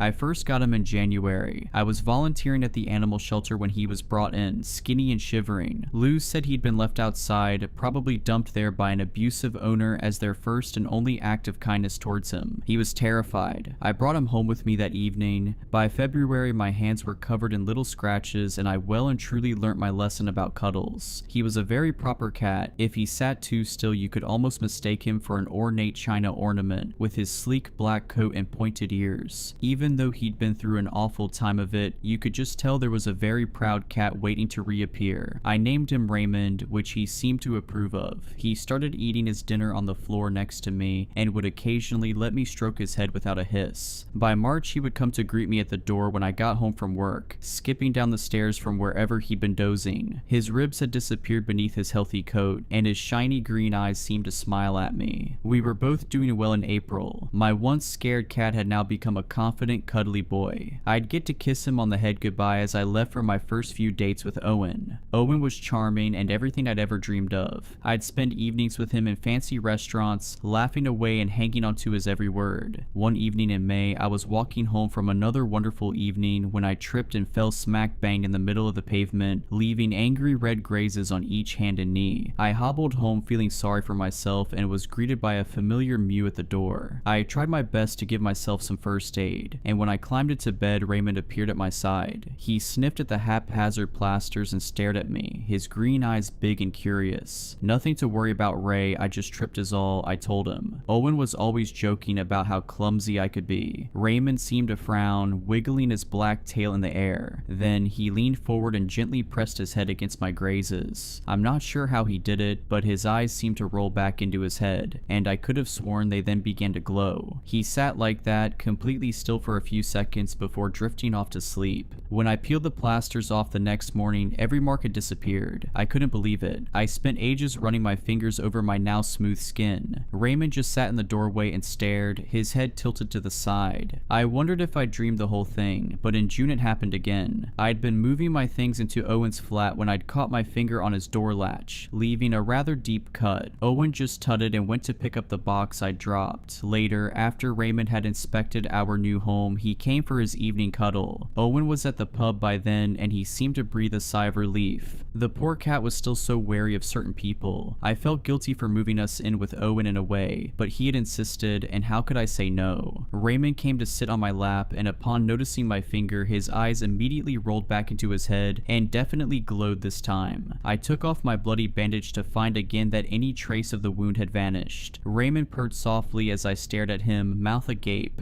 By the end of August, Raymond had healed a fair few scrapes and bruises for me. I'm ever so clumsy, of course, which Owen always ridiculed. If I'd known better, I'd have said he liked seeing me upset. Sometimes he would come home drunk and accidentally push me. On one occasion, he did this when I was cooking at the hob, and Raymond seemed to use all of his might healing my seeping burn. I spent an awful lot of time in pain and the rest lonely. I'd stopped volunteering at the animal shelter a few weeks before when Owen and I decided I should be working more hours to help pay the rent. I missed Lou and I missed my friends. We lived quite far from my parents too now, and I missed having friendly conversations that weren't just with Owen on a good day. I still had Raymond though. September went by in a bit of a blur. I found myself stuck in an unnerving state of trying to do everything just right. I would walk home from work slowly, savoring my time in the cold and the dark, but not too slowly, or Owen would question where I had been and with who. I didn't see anyone nowadays. I would make sure the dinner I made was exactly to Owen's standards, even though I knew that most of the time there would be a tiny, unseen detail that would set him off. He'd leave in a huff, taking my car to the pub round the corner. I'd sit in silence with Raymond while he was gone. I felt trapped. Raymond would give me a nudge or a purr, anything to get my attention, but I was frozen. I only moved again when I heard the door slam. I would look down at Raymond. He knew he was in for a long night too. In October on Halloween, things reached rock bottom. I was lying on the floor, staring at the ceiling when I heard Raymond gently push open the door. I'd been so worried about him. Owen had come home drunk again and almost tripped over Raymond, who was sleeping peacefully on the rug. I'd instinctively jumped up, rushing to keep my precious cat safe. Owen didn't like that. Now I was on the floor and I couldn't get up. I couldn't do much of anything anymore. "I'm sorry, Raymond," I whispered, feeling my lip begin to bleed again. I started to cry and the tears stung my swollen eyes. "I'm sorry I brought us here." He gently brushed his face against my blackened cheek, and I felt like dirt. My tears splashed against the cold floorboards. Raymond deserved so much more than being stuck with me. I couldn't even keep him safe. The door slammed suddenly. I had to grip my teeth to keep from screaming when my broken bones ground together as I jumped. Owen was home. His heavy footsteps dragged through the hall, the sickly smell of whiskey surrounding him like a storm cloud. He swayed as he came into the room. His bloodshot eyes quickly focused on me. He walked over and let out a chuckle, giving my snapped leg a swift kick. "Get up then," he sneered. Every muscle in my body was screaming at me to move, but the sharp pain in my chest pinned me to the floor. My breath was coming in shallow gasps, and my broken ribs felt like knives carving into my lungs. "Pathetic," Owen spat, "laying there, feeling sorry for yourself. This is your fault, it always is." Raymond began to growl beside me, but Owen ignored it. He dug his fingers into my swollen face. "You're completely useless now," Raymond hissed. Something had changed in him. His sleek black form, normally so calm, was now tensed. His muscles rippled beneath his fur and his green eyes honed in on Owen. They began to glow eerily under the flickering light. Owen laughed, releasing his grip on my jaw. "Oh, look at this. You're stupid, cat. He'll protect you." Before Owen could reach out for him, something in the air shifted. The pressure dropped and the room felt heavy. Raymond's growl deepened, sounding far more primal. His eyes weren't just glowing anymore, they were burning. Owen staggered back, his face contorting into confusion and then pain. "What the hell?" he started started, his words cut off by a scream. I could only watch wide-eyed as Owen's body began to jerk violently. His arm twisted, the bones snapping with a sickening crunch. He screamed again, the sound ripping from his throat as his skin began to stretch and split. Hot blood oozed from the cracks like lava. My own injuries, the burns, the broken bones, the bruises began to fade. I felt them peeling from my body as Raymond had done 100 times before, but this time he was putting them straight into Owen. His knees buckled as another snap echoed through the room. His leg was bent at an impossible angle, the flesh tearing as though he was being pulled apart from the inside out. Raymond, no, I whispered, but the word felt hollow. Could I even stop him? Did I even want to, really? The cat's gaze never left Owen. His tail flicked in a deliberate motion and Owen screamed again. This time it was louder, higher pitched as his ribs caved inwards with a wet, crunching sound. Despite everything that he'd done, I hoped that the alcohol was dulling some of the pain, at least a tiny bit. Owen convulsed as his spine twisted, vertebrae snapping like dry twigs. Blood sprayed from his mouth and his hands clawed uselessly in the air. He was reaching out for me. Over the next few minutes, I squeezed my eyes closed as I listened to every crack and snap. It was slow and deliberate. Raymond was savoring this. Finally, Owen collapsed onto his front. His body was barely recognizable, and a shudder racked through me as I realized it was a mirror image to how mine had looked only an hour before. His breath came in short, sharp gasps. He looked at me, trying to plead, his eyes wide with terror. He was a wounded animal. I don't know what came over me, but I looked over at Raymond and nodded. I looked away when my cat's jaw began to unhinge, stretching wider than it should ever be able to. I still heard, though, the sound of Owen disappearing into the gaping maw. I heard the crunch. When I turned back around, Raymond was a cat once more. He licked his paw and used it to wipe a drop of blood from his sleek head. There was no sign of the monster I had seen only seconds before. There was no trace at all of Owen. Raymond purred contentedly. It's December now and things are much different. My parents hug me goodbye on their way to work, and usually Dad makes me breakfast even when I insist I'm not hungry. He says I'm much too thin. In the evening we spend time together as a family, the wood burner crackling and Raymond sleeping soundly in front of it. I tell myself that I'm safe now, that it's over, but as I look at him sleeping there, I wonder what else he's capable of. I don't know if I'll ever feel like myself again. I don't really remember who she is. I have nightmares most nights. The sound of shouting will echo through my head, followed by the snapping of bones. My mom helps me talk about what happened. Well, most of it. The important thing is that it's all over. While I've been recovering, I've been trying my best to do some research. I'm still not 100% sure what breed Raymond is though. I just know that he's a very, very good cat. If you enjoyed these stories, please consider subscribing and liking this video. Let me know your thoughts of these stories in the comments below. I frequently talk to my viewers there. But anyways, I hope you were creeped out.